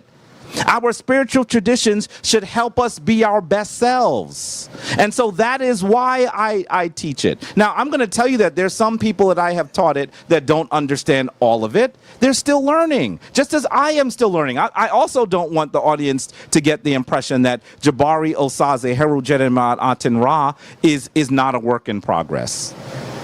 The highest priest of ancient Kemet would have been studying for up to 42 years. And I'm only 45 years old. So I also don't want you to give you the impression, family at home, that I am the ultimate authority. We are all learning and growing. Just a quick question. This is just a quick question, and you can just answer it, and then I have a chance. So what's the difference between that and in the blood of Jesus Christ? Or what's the difference between that with a Hebrew chant or a Moor chant? Islam. What is the difference between Assalamu Alaikum or Allahu Akbar? It gives the people the same feelings, right? Based on what they chant, they get the same thing. It's just your version of what you teach. What I'm trying to get to is what actually are the teachings, and can we get the teachings without the ritual? Because all the other groups, when the Hebrews, I mean sa.neter, I don't know where your fringes are today, but sa.neter is a Hebrew. He know those chants. He stand right up there, and we know them. What is the difference? Why is ours special? Because they all got those chants and they all got those rituals, right? What happens in the Holy Ghost church, they feel better about facing the enemy with that. And the Hebrews, man, they feel real strong. They come out 8-10. They not like us. They come out as an army. There's certain things that you do in order to purify yourself. There's a certain way you think. I don't know how you could call that all science. Does science explain to you how you should behave with your wife? Yes. What science is that? Science of sex. Come on, man. He's saying that the relationship with his wife is just a sexual relationship. No, but it's all encompassing. Brother Reggie, no. If you listen, all I'm going to say to you is this. I didn't even go into what I teach as much, and I wish I could. We're short on time. I wish I could. I hope you understand the principles by which I go into what I teach. I hope you understand that. My initiates go through, every week we have a different topic. We call them the Sebketiyu, the gates. Yes. And you go through the gates each time. They build on each other. And at the end, you should have a fundamental understanding of Kemetic history, some of Kemetic language, because we do teach some Kemetic language even in our initial initiation, and even how to purify oneself, how to do altar work, how to think of, how to focus on divine energy so that you can be your highest self. That is what spirituality is. And that is truly what I attempt to do. Well, we'll talk again. We have to. And we'll talk again. It's a pleasure talking to you. Black news 102. Black news.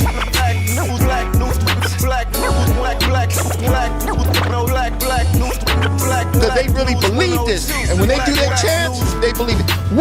What is it about our teachings? And then there's other Nile Valley Africans who may interpret what you just said differently and do something differently in the different shrines. But let me say to you that there are several shrines in different lineages that do the opening of the way. Okay? So that this has become something that practitioners recognize is helpful, is useful, and they've used it. Now, you've said, here's the fundamental question you're asking. What's the difference between that and just trying to invoke the Holy Ghost in church? One of the fundamental teachings of Kemetic spirituality is that you are a divine force.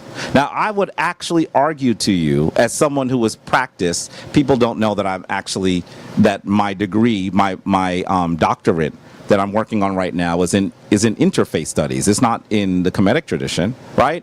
So I would say that the highest teaching in all of those traditions is that you are divine. And that's, no, they don't believe that. With the blood of Jesus Christ. No. Wait. They believe, listen to me, let me finish. Let me finish. They believe that Jesus is a historical person. But in actuality, if you read the text properly, if you read the tradition properly, it should be very clear that Jesus is supposed to be an allegory for humanity.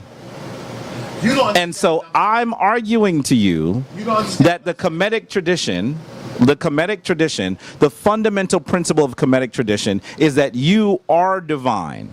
And that what you're trying to do is cultivate divine energy to reach your highest self. Not that you're asking for anyone else to give you something entirely.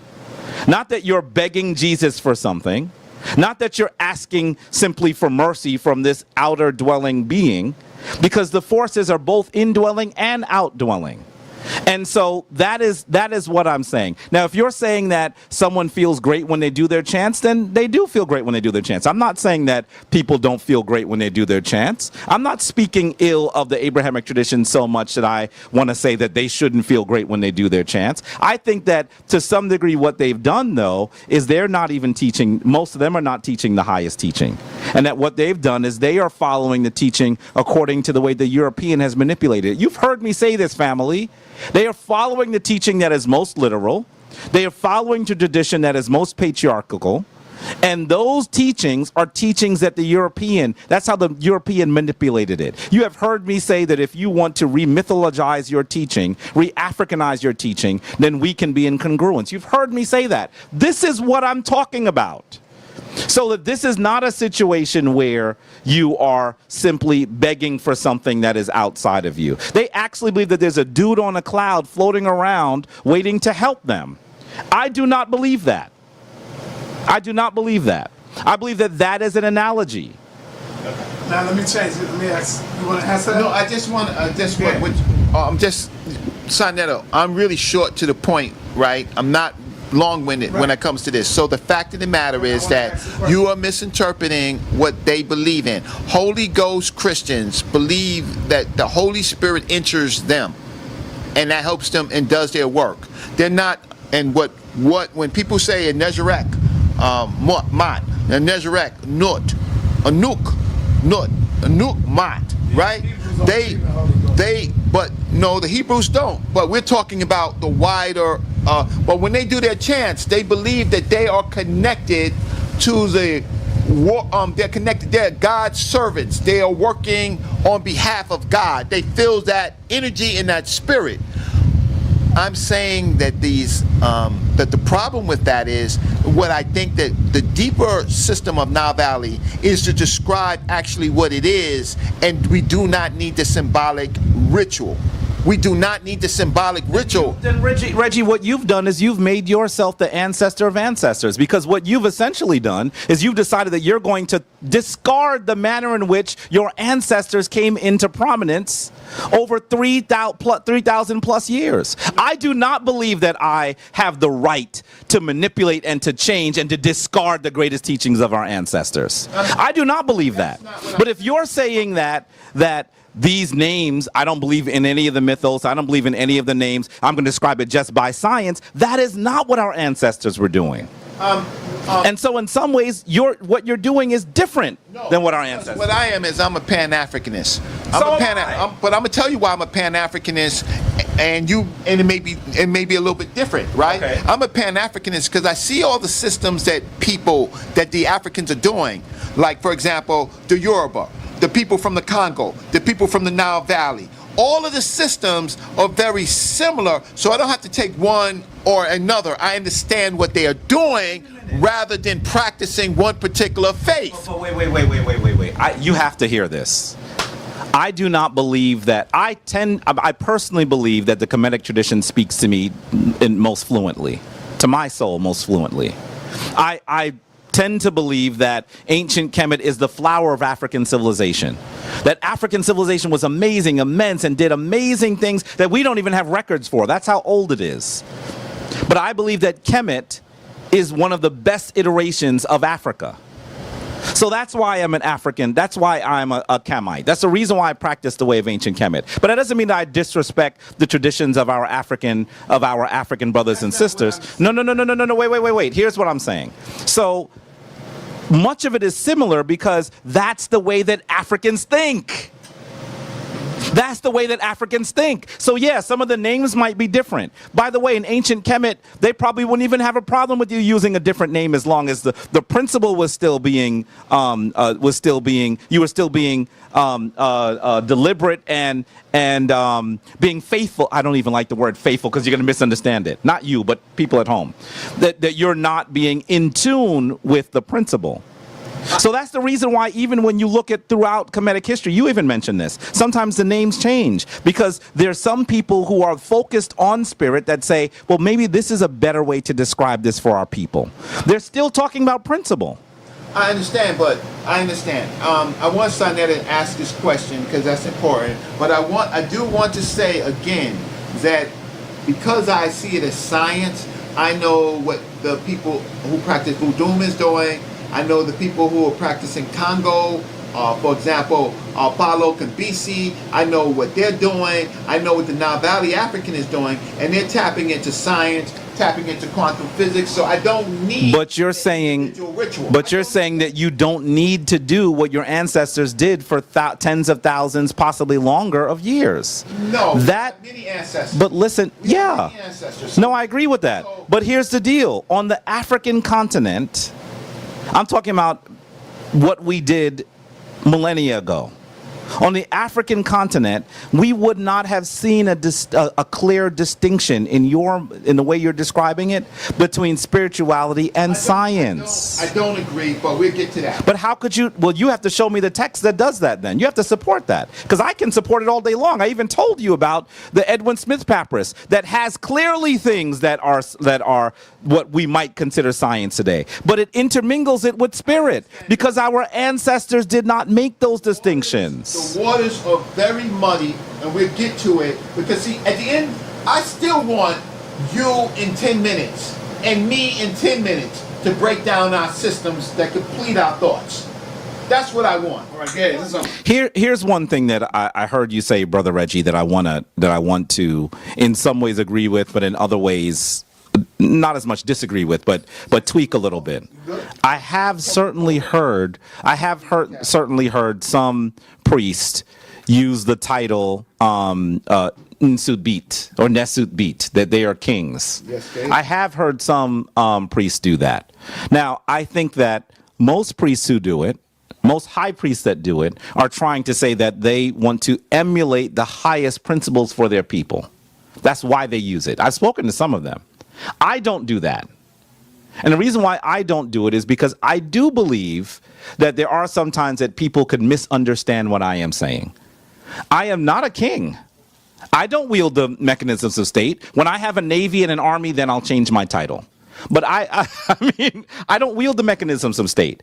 What I do is I am really focused on spiritual cultivation. So I don't use the title. I don't necessarily disagree with priests all the time that do. But I think that it can be misleading, and I think that it can sometimes lead to people thinking they're saying something that's not founded. I do agree that it can be problematic, and so that's why I don't take the title. Well, I think that there are some that probably have, because we'll see that in any spiritual tradition there are people who have done some things that are not appropriate. And also, at the end of the day, the usurping of these things actually helped destroy ancient Kemet. Usurping of which thing? The usurping of the title of kingship, the aggression to be a king, the mistakes that people make when they have kingships, the priesthood, the priesthood usurping the process. All of this led to the destruction of ancient Kemet. I would think that you and I have to disagree with that. I don't think that the model of kingship is what led to Kemet's fall. By the way, I said the usurping of it. I didn't. But that just means that kingship was weakened sometimes, and when it was weak, other people vied for the crown. Akhenaten was a strong leader. Akhenaten was a strong. But his issues were not because of the king. Well, it might be because of the kingship. There's some people who say that he refused to ride out with the army. He refused to do those things that kings do. Akhenaten, in some ways, when he becomes Akhenaten, not when he's Amenhotep IV, when Akhenaten becomes a king, in some ways, he doesn't do the kingly things. He takes a group of his people, his followers, off into another city. He writes hymns and poetry. He doesn't necessarily do those things that are associated with kingship. No, here's the thing. That's the thing. Actually, Kemet was very, very strong. It was not invaded during that time period. What they did was they let go the Levant. What was happening in Levant? He cared less about that. Because he cared more about something internally that was happening. And he took his energy into the eternal matters of the Amun priesthood, now becoming, they hadn't become Amun Ra yet. They were Amun, and they became Amun Ra, I believe, after this process. That's when they fused the system to make it even stronger. I don't know if I would say. So the Amun priesthood began to become very powerful in the sense of controlling the prayers, controlling the rituals, and they became very wealthy and it became a lot of mismanagement, and there was a lot of problems with that. And it started with his father in the Amun priesthood. Can you give me an example? Amenhotep III, his father, was actually the one who began to separate from the Amun craft, the Amun priesthood. He actually he actually had a title of Aten. He actually did, right? The Atenism came in from his father. He married, of course, Queen Tai, that became his great wife. Well, right. But he brings it in for a particular reason. He makes it more important, right? So so I would have to, and it would be easy to do, research to talk about where the Amun priesthood was becoming very problematic. So let me see. So. But Reggie, I think that most historians would argue that I don't necessarily believe that part of Kemet's fall was because the priesthood became too strong. I don't know if I would agree with that. Now, and I'm not saying I don't agree with it. I'm saying I don't know if I agree with it. And I don't know if we could say corrupt either. I think that you would have to make that argument based on historical text.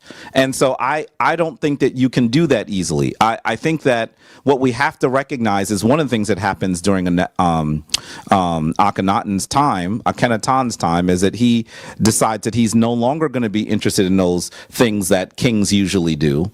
And after they lose that area in the Levant, some other things, there's in some ways, there's a catastrophic failure that occurs that even leads to perhaps the military conflicts that Ramesses III needs to get involved in. You can draw a straight line you might be able to draw a straight line between some of the inaction of Akhenaten and the battle with the Sea Peoples in that area. And so in some ways, those battles that allow some other groups of people to become more powerful in the region.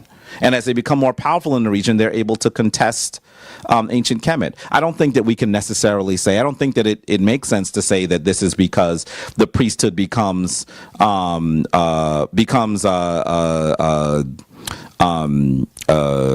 too powerful, or that they actually get to the point where they're corrupt. I think that, I don't know if you can make an overall argument like that. I don't see that. I think it's as simple as just Googling the corruption of the priesthood of Amen, right? I think it's easy as that. So But I don't think that argue it in terms of the time frames. Yeah, we can argue it in the time frame, but I don't think that it is a problem to talk about this. And what I want to do, because that's not what we're here to talk about. That's a smaller matter, but the priesthood became corrupt, right? And I'm not saying what Akhenaten did, Okay. right, was correct, because he actually even threw coals on the fire by, in fact, going to their temples and taking off Amun and taking off some of the other. All of the other. Many of the other, not Other than all of them, 10. right? No, the Kemetic, he didn't touch some of them. I don't know if he touched Ptah, right? But basically, he began to cherry pick who he thought was important, but bring up Aten. But that itself was a usurp of the throne. That itself was a usurp of the throne. What he did? Yes. Okay. What he did was that, and then Horemheb. Horemheb was, after Akhenaten, Horemheb was pretty vicious in trying to write things. So there was a lot of, and Horemheb wasn't even on the priest, he wasn't even on the line of the kings. He took the kingship. Well, and yes. There was no heir, so. Well, he took it. So my whole point of it is, but someone had I want to take get to, but what I want to get to But is, how does this Yes. fit into the problem with the priesthood today? That's really what you're saying, I don't think. the problem to the priesthood today.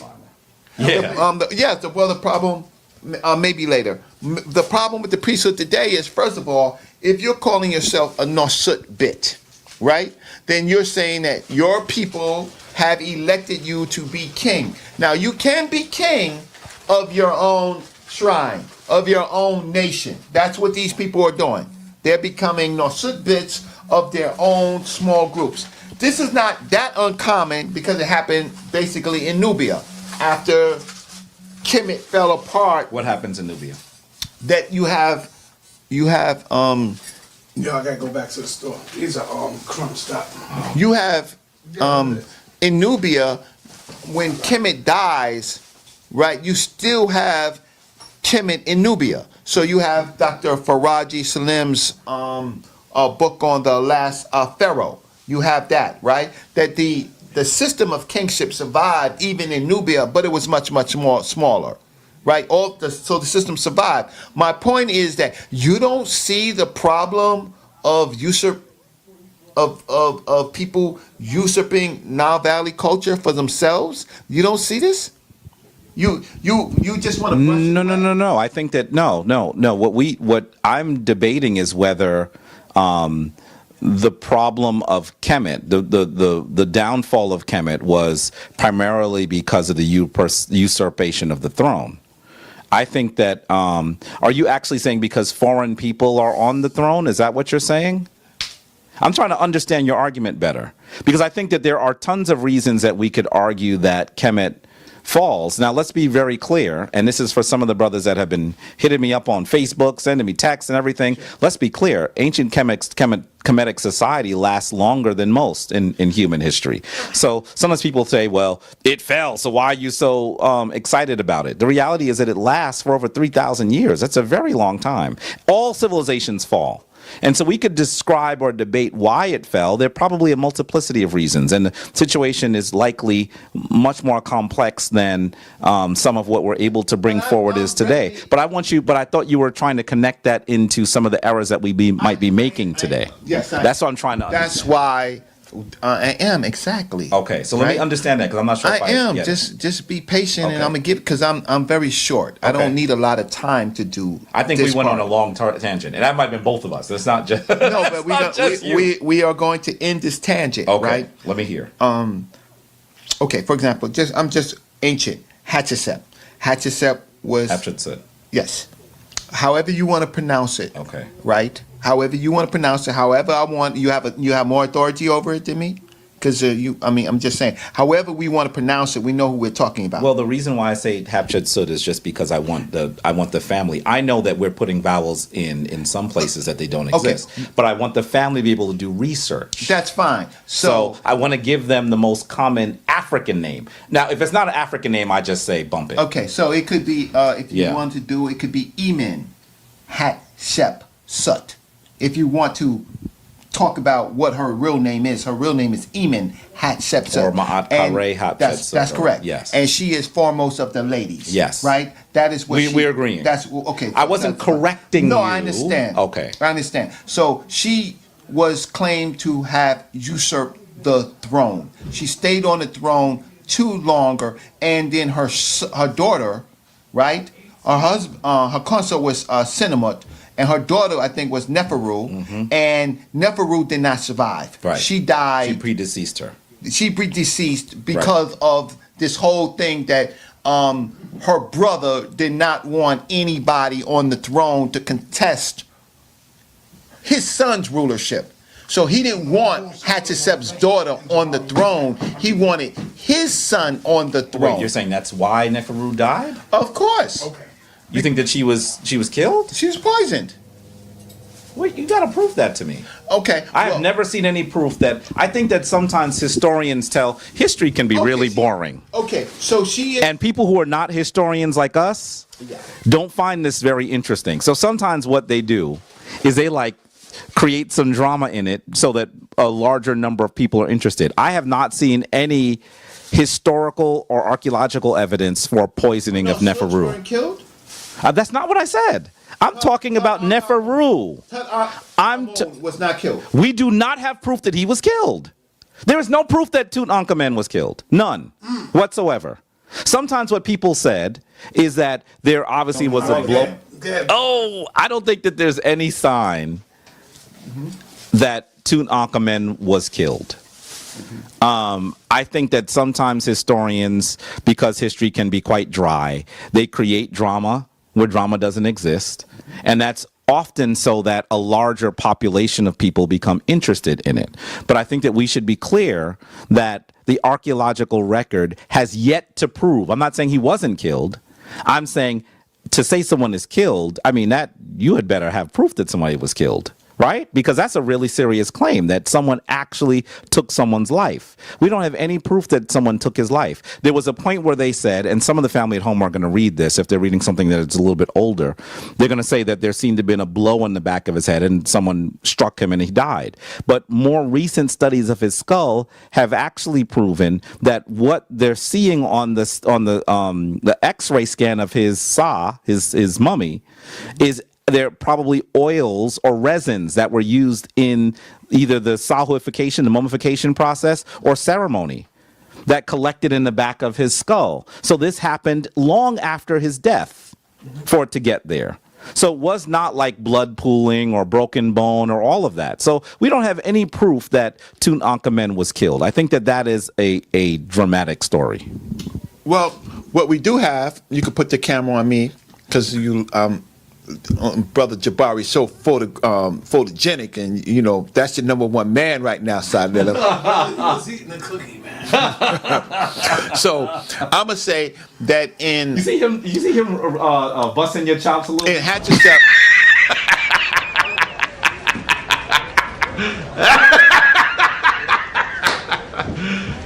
You serious? You have a very, very disruptive process, that's fair. Akhenaten. And when you have that, Well, not and, Akhenaten. Akhenaten is the son of Amenhotep III. You're right, but after that, right, you seem to have his wife become. We don't know that for sure. We don't know if Smenkhare is his wife. We don't know We that. don't know, but we don't know who this character is. But we don't. But then, My if brother but Reggie if we gets don't sued know, on but it. if we don't know, but Reggie, if we don't know who it is, we don't know if that person should have been on the throne or not. You can't say that there's a usurpation of the throne if you don't know who the person is. Maybe Smenkhare is his younger brother. We don't know, but it wasn't necessary. It wasn't lasting. It wasn't. Well, the dude died. The person died, dude. We don't know if it might have been Nefertari. Here's the thing. The thing is, the average life of a Norsut seems to be somewhere, unless they're great, 6 years, 8 years, and they just die. What? And No, Middle Kingdom, you can't make that argument. In the Middle You Kingdom- cannot make that In the argument. Middle Kingdom, there was maybe 20, 30 Norsuts on the throne in a small period of time. But what's your argument though? Your argument is that that's the average.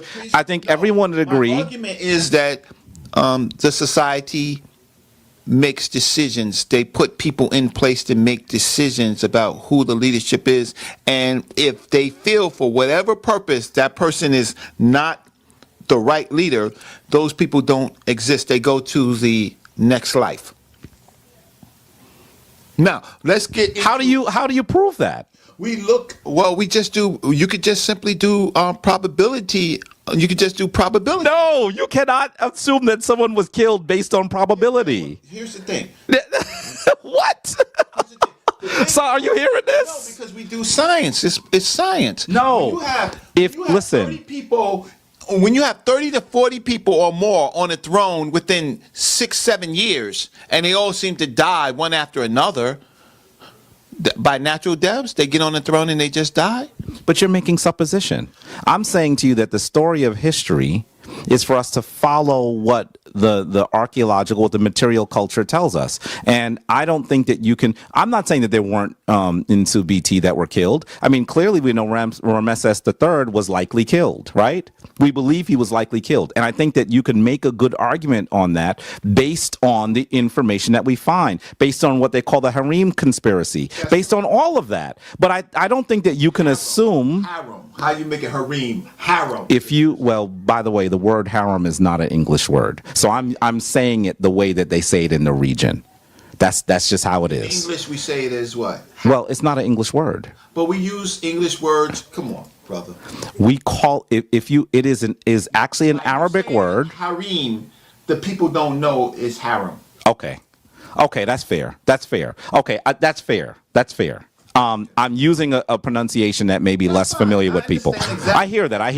I hear that. You're challenging me because I challenged you on Hatshepsut. That's why you did that. No. Because Brother Reggie and I go back and forth, family, We having a good- and we enjoy sparring. No. He said it. He smiled because he was like, "Brother, I'm gonna hit you back because you hit me." I get it. exactly. It's fun. It's fun. Right now, I gotta get it. Come on, man. I'm ready. No, okay, you got your question, and then what we want to do for the people is we want to break down our system. He keeps saying that. I have no problem doing that. I have no. He got you on the systems. I don't know why. Reggie got him on the systems. I'm wearing mud cloth, brother. Come on, this. Yeah. Cut that back on. Yeah. Okay, so Give it to me as a gift. okay, here we go. Let's start the show. How come my aunt is talking about I have not taken, I have not stolen, I have not committed sin? When you look at the Christianity or the Hebrew shit, they saying, thou should not do this, thou should not. Who is they talking to when they say? Because this dude Taharka is so damn stupid that he's saying, who is they talking to? I have not taken, I have not stolen. Who are they talking to? To be fair, he got that from Zion Lex. Right. And it really doesn't make any sense. And I've told Brother Zion that myself. I'm not telling you anything, family, that I haven't said to him. Right. And when he sees this video, he's going to have some choice words for me. That's fine. The reality is what he's saying doesn't make sense. He believes it's a third-party contract. That makes no sense. First of all, he needs to understand what first party is, what second party is, what third party is. Just understanding the English language. You can't, I mean, that doesn't make any sense. He thinks that when he says, I have not, you're telling someone else, and the person that told you not to do it must be the first person. That doesn't make any sense. That's not what first person is. That's not what first person is. And I told him, brother, you can't just violate English and then speak English. Come on now. Now, he believes that if our tradition says, I have not, that there must be something earlier that says, thou shalt not. I don't understand why he would think that. There's no reason for him to think that other than him trying once again to place his tradition as being earlier than Kemet, or saying that there's another tradition that both of our traditions are based on that is earlier than them both. That doesn't make sense. Now, you have to understand that I've told you, family, that the fundamental principle of Kemetic spirituality is that you are divine. So, of course, when you issue your laws, it will say, I have not. Because if you are Makeru, if you are true of voice, if you are that individual that is so without fault that you can enter into the hall of Ma'ati, what some people might call heaven, then you have to say, I have not, because you are responsible. It's not about what someone else is telling you to do. It's about what you do. And that's one of the reasons why I have a really good friend who might even be watching this. I'm not going to say her name. But I have a really good friend who was Christian, who would sit with me regularly when we worked together and say, I don't know if I understand this tradition you believe, Jabari. And because we were good friends, she really wanted to understand. So we sat together for literally 2 or 3 times a week for a year. And at the end of the year, I could see a light bulb went on in her head. She finally understood what I was trying to say. And she said, oh, you know why I couldn't be in your tradition? Because you're too responsible. I have to be able to ask someone for mercy. I have to be able to be the sinner on the cross that says, yeah, I was wrong. Can you hook me up? And that's not how our tradition works. You are judged by your thoughts. You are judged by your deeds. You are judged by your heart. So that if you are doing wrong, you can't just at the end ask for mercy. It does not work like that in our tradition. So of course in our tradition, it would say, I have not. By the way, he also doesn't understand that those 42 laws, the ones that he's reading from, were codified in the New Kingdom. They're based on an understanding of the world that comes much earlier, that we can see in the earlier traditions of the things that you can see in the Mirkuti text. He doesn't have, that was the question that he asked. He doesn't have a tradition of his own. Woo! He simply don't have a I want you to hear of this. their own. None of them exist in their time. So if you're talking about Taharka and whatever he believes in, it does not exist at this time. If you're talking about the ancient Hebrews, well, they went into the Nile Valley. They don't have a system. If they want to claim the Hammurabi codes, they can go on and claim it. But once you lift up the sheets, you got a whole lot of midwives there. So you don't want to claim the Hammurabi codes. So these people, none of these people exist at this time. Why are we discussing them? All they're doing is trying to take shots at us. They have no tradition. Put down whatever you are. Put down your swords. Put down your hats. Join what we're working on. That's what we're saying. Because you don't have it your own. You didn't create it. Your great God sent you into the Nile Valley, all of you, right? For a golden age. Actually, your great God told you that your land was going to be milk and honey, and you didn't find that. You found famine. And then you came to us, and then we... So let's be clear. Now look, a lot of people are going to be upset about what we just said. And guess what I'm going to say? Guess what I'm going to say, Reggie? So what? You know what I mean? Because if you read the history, you can't debate what we've said. That's a fact. Right. Now here go a hard question for y'all. Captain Tazoriak believes that none of you answered his question. If Ampu is not a real character, why are they thousands of mummified dog heads in dogs' bodies? Why do they have bodies if it wasn't real? Why is the people taking it literal? Because you always say Captain is literal. He's very literal. So now, why are the people taking it literal and burying mummified dog heads? I want to know the answer to that too. I'm going to try to do this as fast as I can, but I want to build a little bit. Let's do this. Tazariak is from New Jersey, right, and I'm from New York. I'm from the NY. I'm here in Harlem. So if he crosses from New Jersey into New York, he's going to see a large statue of a woman. She's patinaed in green. She's holding a torch. Harriet Tubman. No, yeah, well, we're not even going there yet. He's not ready for that. He's not ready for that. So he's not ready for that. I'm talking about the Statue of Liberty. Now, you might say, yes, but let me say that if he sees that, he might say, well, if they erected this large statue, they must have thought she was real. Are you trying to tell me that the woman that is the Statue of Liberty was a real woman? The question is not about whether she was a real woman. The question, Brother Tazariak, is whether what is real. What is real? Some things that are symbol are more important than things that are physical. Just like you believe the spiritual world has to be more important than the physical world, so then why is it that you can't understand that sacred symbol is more important than those things that you would consider real? He thinks that real is just something that is physical. That is not how the world works. And so then you also say, well, then why did they mummify dogs? Why did they sahufy dogs? First of all, you have to understand that there are lots of reasons why animals were sahufied. You're not even ready for that conversation. Some of them are pets. Some of them are pets. And I'm going to tell you that I had a cat that I love very dearly. If I died and my cat died, I probably, and some of y'all going to think I'm crazy. Some of y'all going to think I'm crazy. I'm going to say it because I'm going to be honest. I might have wanted my cat with me in eternity. Because that cat, when I was struggling, when Jabari was hitting rock bottom and had a really tough time in his life, that cat was with me. I got you. I feel you. And so for me, that cat is important. His name was, well, I'm not going to tell you his name because y'all going to laugh at me. But listen, in some ways, yes. So some of those sahu were pets. That's different. And some of those animals were food. Because we also believe that your divine force needed sustenance. That was spiritual symbolism. And then there were also times that we mummified animals, sahufied animals, because they were archetypes of a principle. Not because we believe that this dog that we're sahufying is Anpu. Yes, but we thought this is... in that regard as well. That's exactly what I'm saying. They were archetypes. They were models. They were symbols of a great symbol. And so that's why we did it, Brother Tazariak. Now, I know you don't understand symbolism because in your tradition, I'm going to get to something that's going to make you sweat. In your tradition, just a few years ago, some of your greatest teachers said that you thought that the end of the world was coming in the year 2000. No, hey, you know what? That's his leader. So I want to be really clear with you.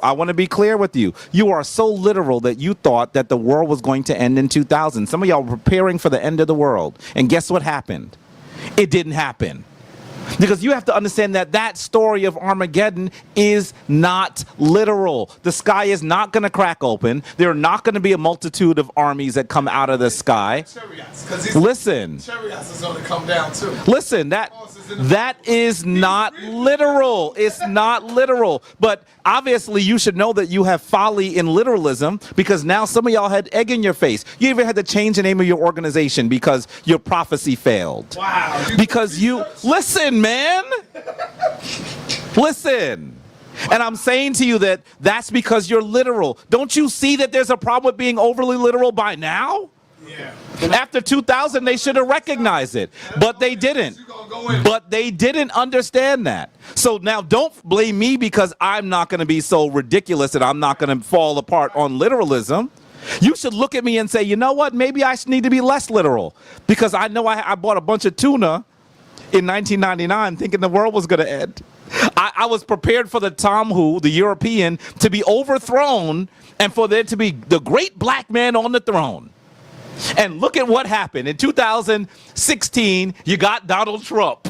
So obviously, your prophecy should not have been viewed literally. Stop being so literal.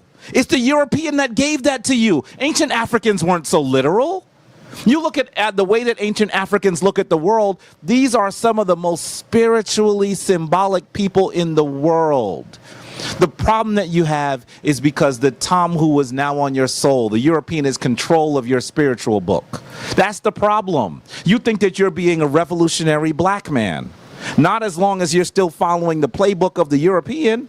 He got you. He's in control of you. Stop it, and we'll change. He went on. Just add. Okay.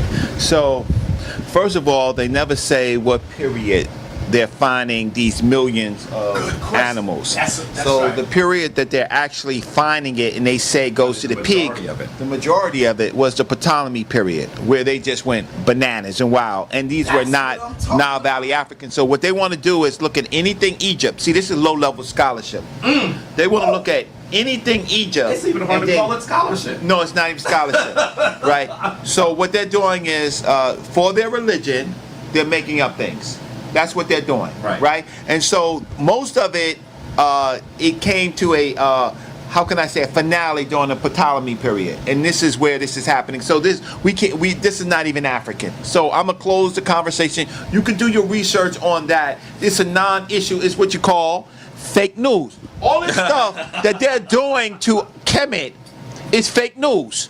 Anything that the Hebrews say, anything that the Moors say, anything that the Christians say about ancient Kemet is fake news to promote their religion. Now, the problem is they're all busted now because we got great researchers. Brother Jabari is a great researcher. Brother Reggie is a great researcher. Brother Shaka is a great researcher. The Amin Ra squad is great researchers, and that's right? why they can only come up with faggot stories, Reggie. I don't even deal with that because their stuff is all on a decline in the last 5 years. Right. And who are the culprits? The culprits are the House of Consciousness, because you can go on those pseudo channels. There's a bunch of pseudo channels you can go to where people are making up stuff, but they're not here because that's why me and Brother Jabari is talking.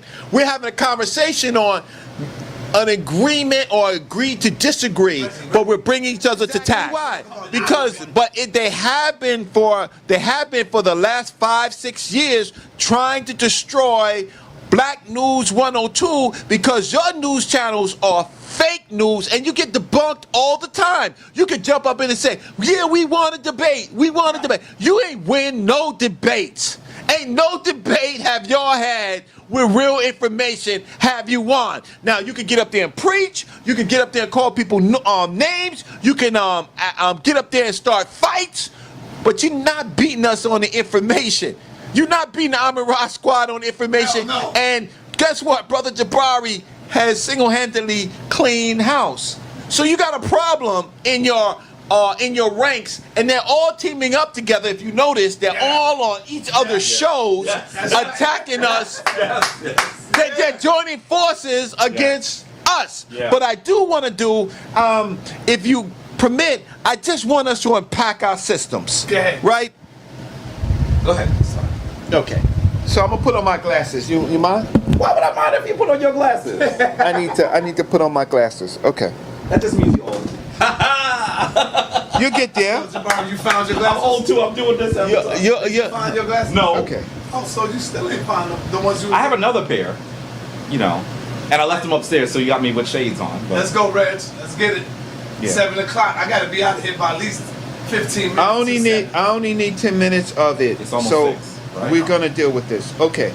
So, all right. Brother Reggie does not believe that we necessarily need ritual to understand Nile Valley culture and the culture of Africans. But what we really need to know, what we really need to understand is what is behind the ritual. And the problem is, a lot of people want to put the ritual up front and not tell you what's behind it. One of the most important things is to be able to understand what's going on in Nile Valley culture, you have to read the Medu-Neter. If you're not reading the Medu-Neter or aspects of the Medu-Neter, then you're solely relying on the Europeans to tell the story. That's the first part, because all Medu-Neter has writing.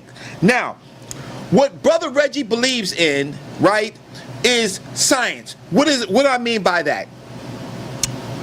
I believe in Hu Sia Heka Ma'at. right? What does that mean? Now, Husia Heka Ma'at is who is divine speech. Sia is divine thought. Heka is divine action. And Ma'at is the field. Now, there's other components of it, and I get this from George C.M. James. Control of thought, control of action, steadfastness of purpose, identity with high ideas, evidence of mission, call to a spiritual order, freedom from resentment, faith in the teacher, faith in your own learning abilities, preparedness for initiation. That is the system that Dr. George C.M. James gave us, Dr. Yosef Ben Jochanan followed, and the rest of the people from that group followed. The problem is that we never coordinated it to actual Nile Valley. So when we look at Husia Heka Ma'at, that is control of the control of thought, control of action, and control of thought, control of action. That's Sia. Heka, and to be and then to connect it to Ma'at. So where do we see that in ancient Egypt? We see that on the solar boat. So what I'm getting behind is what's behind the ritual, not the ritual itself. So if you look at the solar boat, here you go, Sa. If you look at the solar boat, you're gonna see Husia and you're gonna see Heka, and Ra represents an aspect of Ma'at. Right on the other one, on my other photo was another example of. It'll take too long.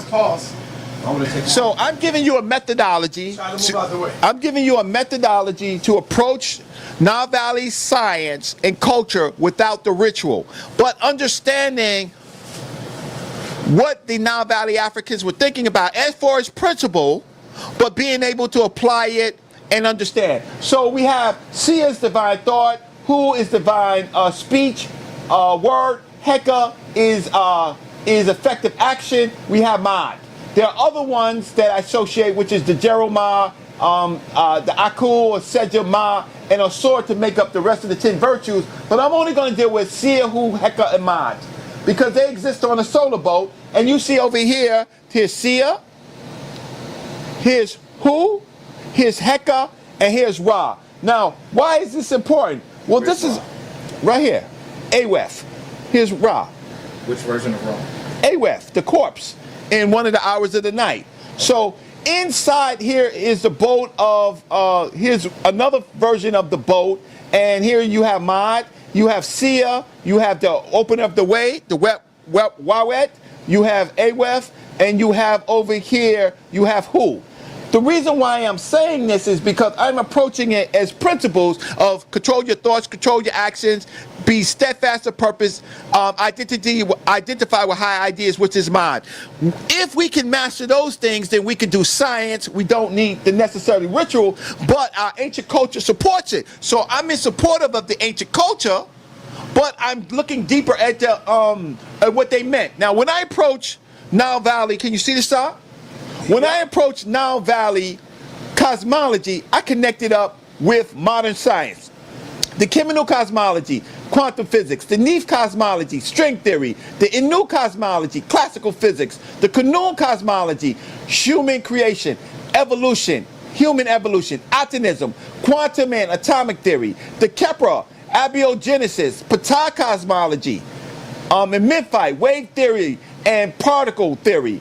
The masturbation and spitting in the pathology, DNA and evolution, the coffin text, the paradigm rule, energy conservation, the atom and the primordial hill, atomic particles and matter, the multiple cosmologies at once, looking at the scientific method of testing, observation, experimentation, Nut in the universe. I'm looking at gravity, dark matter, dark energy, strong forces, weak forces, a pep and Ra, Ma'at, and Isfet, a pep and Ra, a pep and Ra, Ma'at and Isfet, I'm looking at chaos and balance. Ra and atomism, I'm looking at photons, waves, and particles. I am saying that this is what our ancients was doing, and what it is today is in fact this. So understanding this helps us understand this better than understanding the rituals, because during the rituals, you still get all of this. Now, the concept of the women as a high principle, all women, major aspects of women have the T in it. This is a concept of quantum entanglement. These are scientific principles that high principles are related to things. And this T is related to these female principles which are related to our daily lives. I showed you this before. This concept is this is a temple. This is Hatshepsut's temple. But basically what it is it's a scientific principle. You're walking into the legs of this woman, and you're walking into her inner chamber, which is her womb, because that's where man is born, that's where knowledge is born, that's what happens. So I'm looking at Nile Valley, the Nile Valley system, and I'm relating it to science. Again, over here you have Nut. Here's Nut swallowing the sun, giving birth to the sun. By the way, your head is in the way. I need to get that. Nut swallowing the sun, giving birth to the sun. But this is Hold on. That is Nut. Nut. Swallowing the sun that Jabari done broke down so masterfully, and they still want to know about Gab. That's right. During the hours, during different hours of the night, giving birth at the end, they're all waiting for the birth of Ra after he has been successful. But what is this? This is quantum physics. This is dark matter. This is giant particles in space. This is all of this in an allegory. Over here, they want to attack us about the weighing of the feather of truth. Again, this is the afterlife. This happens to be with the soul or aspects of material going into the next form, right? So this scene is talking about energy conservation. That's why you have Ma'at being weighed with the feather of truth. So I'm trying to say is how we can look at science over here, even in our architecture. You see the sun over here. This is telling the time, the hour of the night, of the day. It's also in other forms telling the helical rising. Shout out to Patah Seeker, right? Dr. Riketti Alman, where you're looking at cycles of calendars. You're looking at the yearly cycle, the Rinpet. What do you call it? You're looking at the Rinpet. But knowing the sun in this position tells you a whole lot of information. That's why they built this architecture. Over here, you have it earlier in the ancient Kemet. You have Nata Playa looking at the seasons. And earlier in African civilization, you have the Adam's calendar. Adam's calendar is doing the same thing Nata Playa is doing, but this is in South Africa. My whole point of it is all of this is science, and then you have the different systems. Over here, you have the Adam's calendar, you have Nata Playa, you have the later pyramids, and then you even have the later model, which is in the Dogon period, in the Dogon cosmology. My whole point of it is if you read the Kemetic text the way you're supposed to read it, you get science, mathematics, you get evolution, you get all the major sciences all together and connecting it up with what humans do. So a lot of people, they never read Akhenaten's. They talk about Akhenaten's hymn, but they don't see that this is evolution. How many of your deeds do hidden from sight, O unique God, beside from whom there is none? Where they get the one God from. You made the earth as you wished you alone. All peoples, herds, and flocks, all upon earth that walked on legs, all on high that fly on wings, the lands of Kor, Cush, the lands of Egypt. This is where the dispersion of the knowledge. This is the Genesis story. This is talking about human evolution in science. This is just not talking about deities. I wanted to go on. Maybe I got do I got 4 more minutes? 3 more minutes? Right? So then you're looking at all these cosmologies. Cheminal cosmology. You're talking about strong forces and weak forces, dark energy, black matter, energy. Before Dr. Anika coming. They're looking at the I want to be like, because I know how my wife be.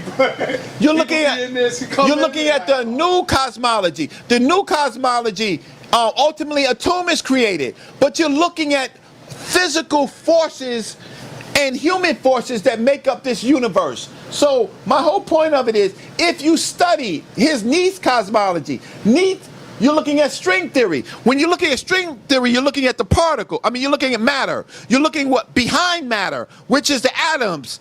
You're looking at behind the atom, which is the filaments, the quarks, the neutrinos, and that becomes the filament. And then the Neef cosmology is this sister from primordial Africa, where she woos with thread the universe. That's how matter is formed. That's string theory. String theory is in the Neef cosmology. I am saying that mythos, if looked at correctly, you get science. Here, the Kemetic cosmology. Here, this is straight from the text. The first primeval ones, the sons and daughters of Irita, the males and females who created light.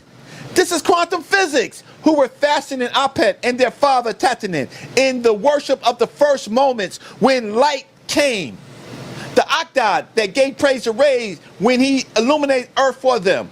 The Akdad who swam to their hometown in the islands of flames, who created light from their primeval mound. Matter is created, light is created, who made their throne, Hermopolis, before their father Shepset. So I can go on. I'm not here to give you all of my work. I am just saying, oh, here's a great one. The Bars of Amun.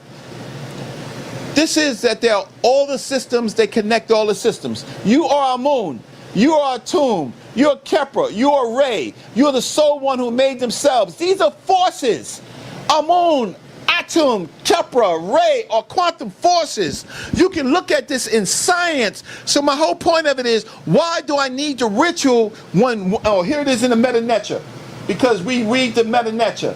Tuat, Emin, Tuat, Atim, Tuat, Kepri, Tuat, Ray, right? Them dummies, they don't want us to be able to look at this and translate this into a code, right? And this is the sole one that created millions. Hey, and this is Tatanim, who came out in the beginning. So all of this Tatanim right here, Kepra, to exist in the beginning, hot, the foremost. They don't want us to do this because they want to dumb us down. My whole point of it is when we look at the text, when we do the sa.neter, and I'll stop. When we do the sa.neter, and we do it properly, what we do is see science. And when I do the science, I don't need to do the ritual because the ritual is symbolic, and I need to be, as Dr. Ridley says, I need to be systematic. And I don't need to be symbolic. Symbolic, anybody can interpret things. Symptomatic, that's what I really wanted to say. Symptomatic means I understand the connections and what it means. So I will, here's the diffusion where you see the Nile Valley system convert into the Hebrew system directly, one-to-one. Nununet is Tehom. Ket is Hosek. Hey. Tuha Wawuvo.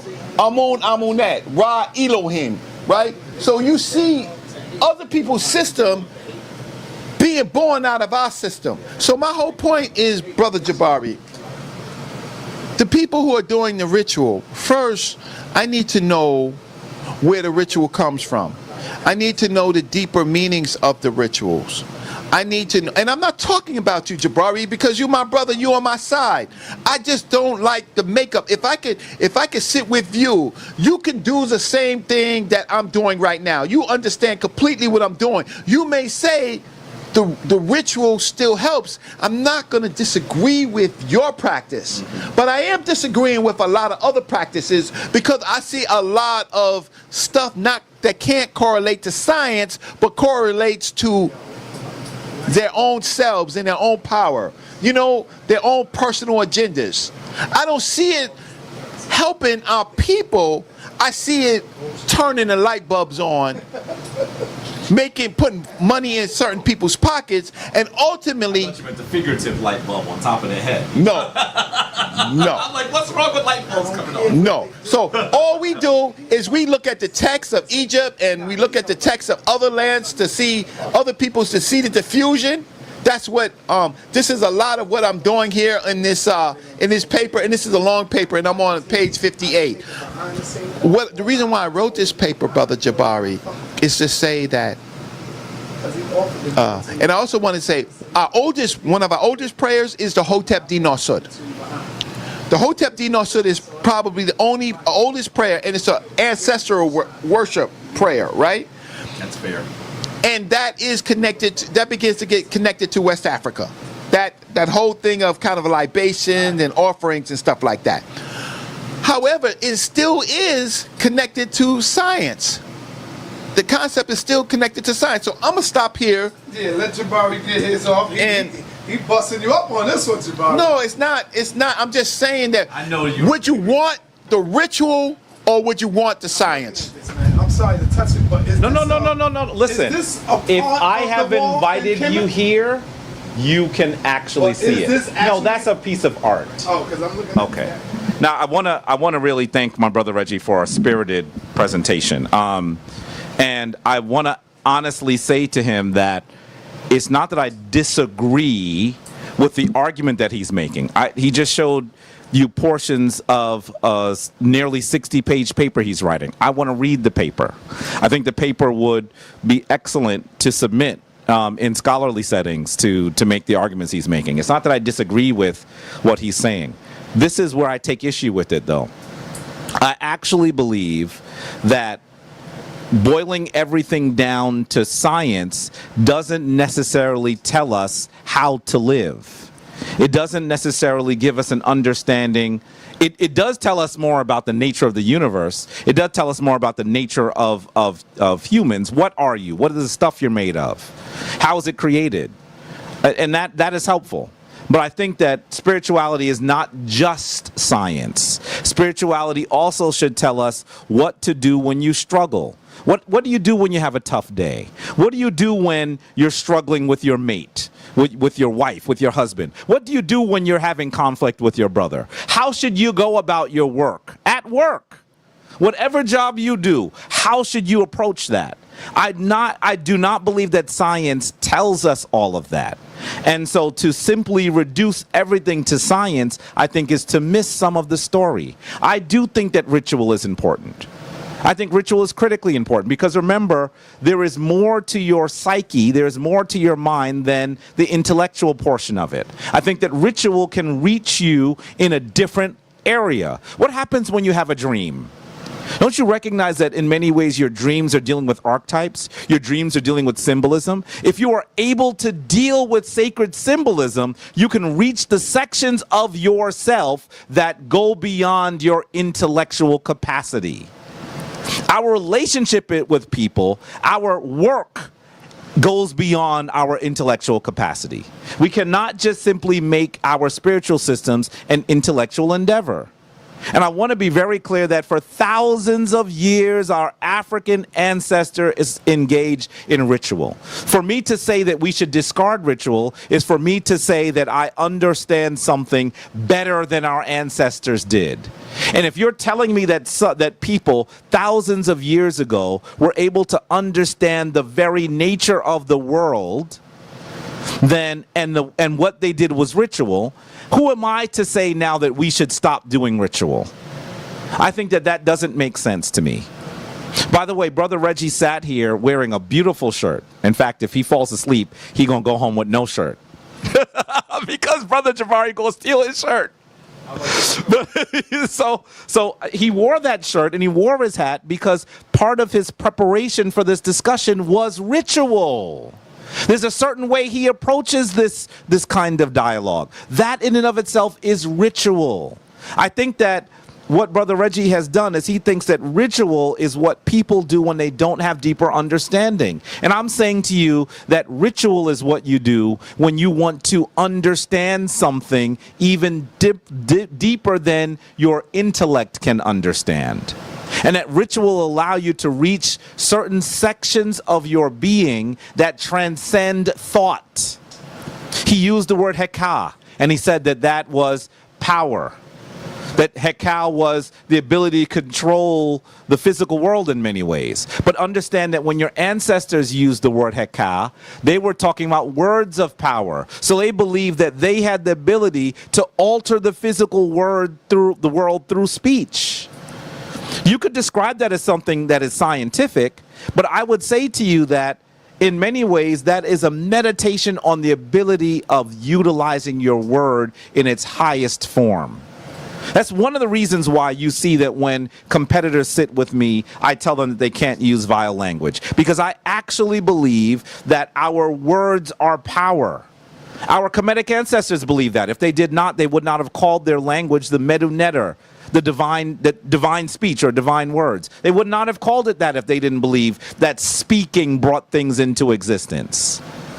And so Reggie would say to you that this is science. I would say, yes, it is science. But I would say to you, it's not just science.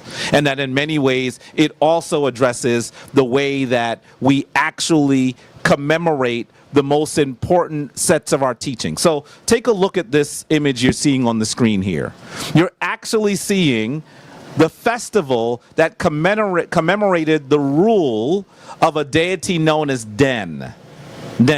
He's an early deity. Is it easier for me to sit on this side? Will you see both of us, if the screen and me, if I do this? I'll pull it forward. I'll pull it forward. No, we're good. You're going to need to see both of us, though, in a minute. So what I'm saying to you here is that this is a ceremony. It actually describes how this divine being, the king in this instance, we're all divine beings, but the king in this instance was actually able to conserve his energy so that he can do great things. So Reggie would say to you, this is about energy conservation. And I would say to you, yes, it is about energy conservation, but it's not just about energy conservation. If it was just simply something that we thought of, then why did they actually do a ceremony? The ceremony is important. Reggie has a degree. Did Reggie attend his graduation? I'm assuming he did. Well, guess what? The graduation is a ceremony. It's a ceremony. He didn't make the ceremony, but you intended to.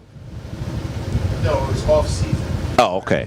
What I'm saying to you is that ceremony is not unimportant. When we pray before we eat, do you pray before you eat? Probably not. Reggie is part of sort of what we would consider a humanistic tradition of ancient Kemetic philosophy. That's not the tradition I belong to. So I think that when you pray before you eat, you are recognizing that you are taking divine energy in.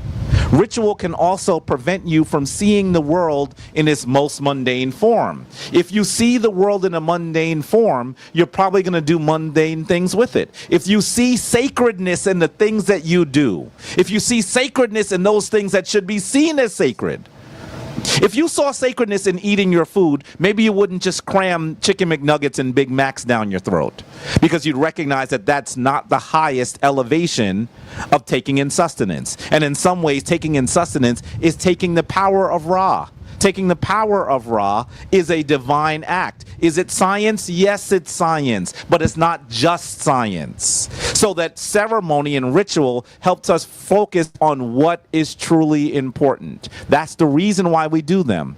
That's the reason why people do things that are of importance. That's the reason why when even brothers on my street are drinking, what's the first thing they do? They pour a little out. They're doing a libation. They're recognizing divine energy around them. Those brothers don't necessarily have to have the highest level of induction into spirit to recognize that that's there. But they're doing that ritual because they understand that there is something greater than the mundane world, greater than just drinking and eating. That spirit is a higher elevation, and that's why they do that. So I want to also show you something here, family. This is a model, and I know Brother Reggie is familiar with it because both Reggie and I do tours of the Metropolitan Museum. I haven't been on his tour. I want to be on his tour because he's going to focus on some things. I'm going to focus on some things. And going on each other's tours will help us get another idea, get another way to look. Oh, yeah, certainly. I do tours in the whole section of the museum sometimes. But anyway, so take a look at this item. This item, you can see it's a bowl, right? And you can see that this bowl has feet. So you might say, well, why would a bowl have feet? Let's go further. Do you notice that the bowl is tilted forward, family? And so the bowl is tilted forward. If you have liquid in a bowl and you tilt it forward and you have feet, which denotes movement, what happens to the liquid in the bowl? It spills, because this bowl is a wob bowl. What does wob mean? I'm sure some of you at home may not even be familiar with the word, but you know what it means because you're able to see the symbol. It means to purify. And so what we're actually saying is that ceremony, the process of purification, is important. So that ritual and symbol is not unimportant. The names of the neteru are not unimportant. They're of critical importance. They're of critical importance. And as you focus on the names of the neteru, you are, yes, focusing on things that we can call science. Your African ancestors did not make a clear distinction between spirituality and science, because science is understanding the nature of things, and believe it or not, so is spirituality. Spirituality is also understanding the nature of things. And so when Reggie says that our traditions can also be described scientifically, he is correct. Because if you focus on the nature of things long enough, you will come up with things that are considered science. But I wouldn't call them quantum physics. Why would I call them quantum physics when your ancient ancestors had another name for it? Use that name. So, but if you use that name, then how can you discard the ritual? Why would you discard the ritual? Why would you discard the names? The names are the description that your ancestors came up with when they were at the forefront of human civilization. Why should I think that I know so much that I can discard the best teachings of our African ancestors? That is the reason why I will fight all day long for the tradition to be practical. That's why. And understand, family, I have a degree from arguably one of the best institutions in the world, from one of the best Western institutions in the world. So it's not that I don't understand science or that I don't appreciate science. When Brother Tazariak and I sat down, I described the nature, the creation of humanity from a genetic level, from a DNA level. So science is important to me. But understanding that doesn't necessarily tell me how I should live. One of the first things that your ancestors wrote when they decided to actually encode, to codify their greatest teaching in book form, in these great rolls of paper, they actually decided to tell us how to live. And if you read those descriptions, it tells us that if you're going to be divine, you have to engage in ritual. When you read the Reyu Pert Emheru and Ger, you are hearing ritual. How do you discard the ritual? When you think about chanting, this is a question that Brother Reggie asked. Well, what about chanting? Why do we do it? Well, for thousands of years, your ancient Kemetic ancestors had a tradition where they actually gave people the title of chantress. Semiyet is the ancient Kemetic term. And I think I used to say Shemiyet because of the way that the S is. Of course he does. Of course he does. It's not just scientific. If they have someone that opens the door to where the divine image is and sings every day, they're not just sitting there giving you equations. The singing has a purpose. Chanting has purpose. There's a long history of chanting in the Kemetic world. Just like when you see the Indians and they out there and they going through their room. It has a purpose. It has a purpose. Now take a look at this, for example. This book is a description. Hold on, Jabari, hold on. They could be chanting in new life coming out the womb. Sure. Listen, we had many ceremonies. Come out the womb without. Yeah, but they chanting them. That's not necessarily true. That's not necessarily true. Brother Reggie just said new life will come out the womb without chanting. You have to understand that science now tells us that, wait. Let me say this, that now there's something called sympathetic healing, which actually means that sometimes you can actually show that when people pray for someone, they actually heal at a higher level than those that don't. But how could you describe prayer as simply science? You're taking the spirituality out of it. You have to pray. You have to pray. Do I teach my initiates to pray? Yeah, of course I do. Of course I do. Do we talk about the scientific portions of it? Of course I do.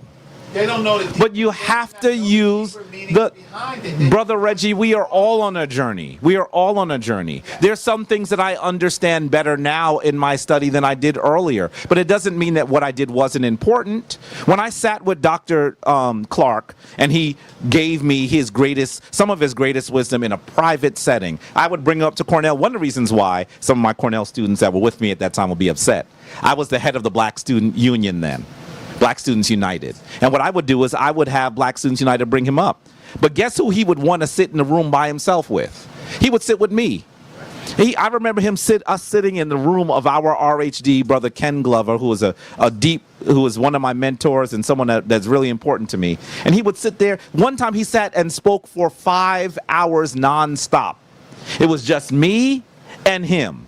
And I sat at his feet and I wrote. That night my hand was sore. I wrote and wrote and wrote and wrote. And I said to you that what I wrote doesn't make much sense today because I didn't have enough knowledge. Does that mean that I should not have done that with him? That was a stage that I had to go through. That's also why when you go through initiation, you go through stages. You go through stages. By the way, the first stage was earth. The second stage was water.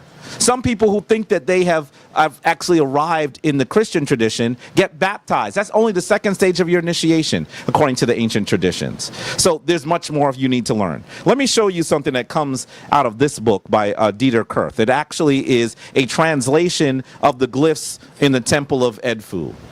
And as we look at this here, let me just read to you what he says to some degree. He says, the priests had to be pure when they performed their duties. Purification consists partially of washing thoroughly, chewing natron salt, shaving the hair, donning white garments, but external purity was not enough. And the priest also obliged to demonstrate pure behavior, including the avoidance of impure food and at least temporary sexual abstinence. So that the priests in ancient Kemet, by the way, this concept that priests should never engage in sex was not something we did in Kemet. It was just temporary sexual abstinence, because I could argue that what they were doing is they were galvanizing sexual energy. Sexual energy is procreative energy, and that energy to produce is important. So that is not strictly science. We're talking about internal purification, and internal purification has to do with what you do with your thoughts, how you pray to engage sacred thoughts. It might also mean burning incense. Burning incense allows you. We said this was the smell of the inter. By the way, some of our greatest rulers sent expeditions into their homeland, into that area that sometimes is called Put, sometimes that's called Puanit. And when they did that, one of our greatest rulers actually sent someone in and brought back one of the oldest people, because he said that person understood the dance. Y'all gonna just do all this while I'm still talking? What's going on here? I gotta go. The dance of the divine. And so now you let him go. Now you gotta go let me. Now what you supposed to say? Is he like you better than he likes me? Is that what's going on here? No, come on, I got it. I hear what you're saying. Family, all I'm trying to say to you is, yes, we could describe our tradition according to science, but it's not just science. So when people are working with Jabari Osaze, we talk about how to develop good character. We talk about how to purify oneself, and some of that is with diet. Reggie does not want to hear that, because he gets very upset when we talk about diet. But some of that is purification according to diet, because there's certain things. I showed you that the priests were doing it. Science. There's certain things that you do in order to purify yourself. There's a certain way you think. I don't know how you could call that all science. Does science explain to you how you should behave with your wife? Yes. What science is that? Science is sex. Come on, man. He's saying that the relationship with his wife is just a sexual relationship. No, but it's all encompassing. Brother Reggie, no. If you listen, all I'm going to say to you is this. I didn't even go into what I teach as much, and I wish I could. We're short on time. I wish I could. I hope you understand the principles by which I go into what I teach. I hope you understand that. My initiates go through, every week we have a different topic. We call them the Sebketiyu, the gates. Yes. And you go through the gates each time. They build on each other. And at the end, you should have a fundamental understanding of Kemetic history, some of Kemetic language, because we do teach some Kemetic language even in our initial initiation, and even how to purify oneself, how to do altar work, how to think of, how to focus on divine energy so that you can be your highest self. That is what spirituality is. And that is truly what I attempt to do. Well, we'll talk again. We have to. And we'll talk again. It's a pleasure talking to you in your beautiful home, in your beautiful space. And we have another conversation. Listen, I really enjoyed talking to Reggie, so I'm pleased that we got a chance to talk about some of this. We don't agree on everything, family. We don't. And we're gonna argue vehemently behind this. But the difference between some of the people that you've seen on this network and me is that I'm a practitioner. And so we're going to not always agree on everything. But I'm going to tell you something very clearly. We certainly agree on the place and about somebody's business, because I don't give a fuck. I'm trying to get rich. I don't got time to waste my time focusing on somebody else's business and all the gossip and all the goofy shit. I'm out here trying to get money. Yeah,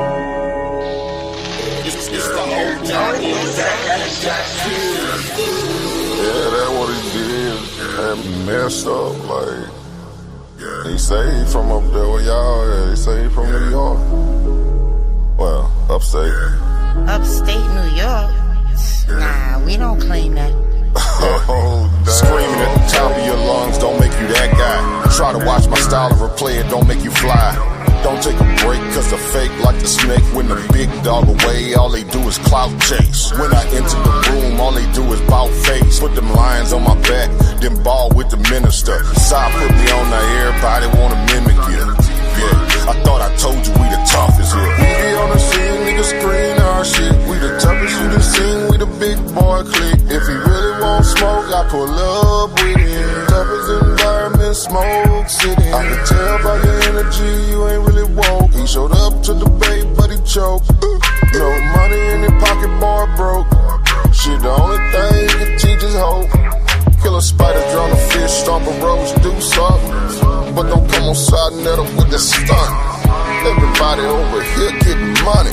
Touche hit me up, told me go and run it. Guess I'm Carl Lewis. You looking dumb foolish.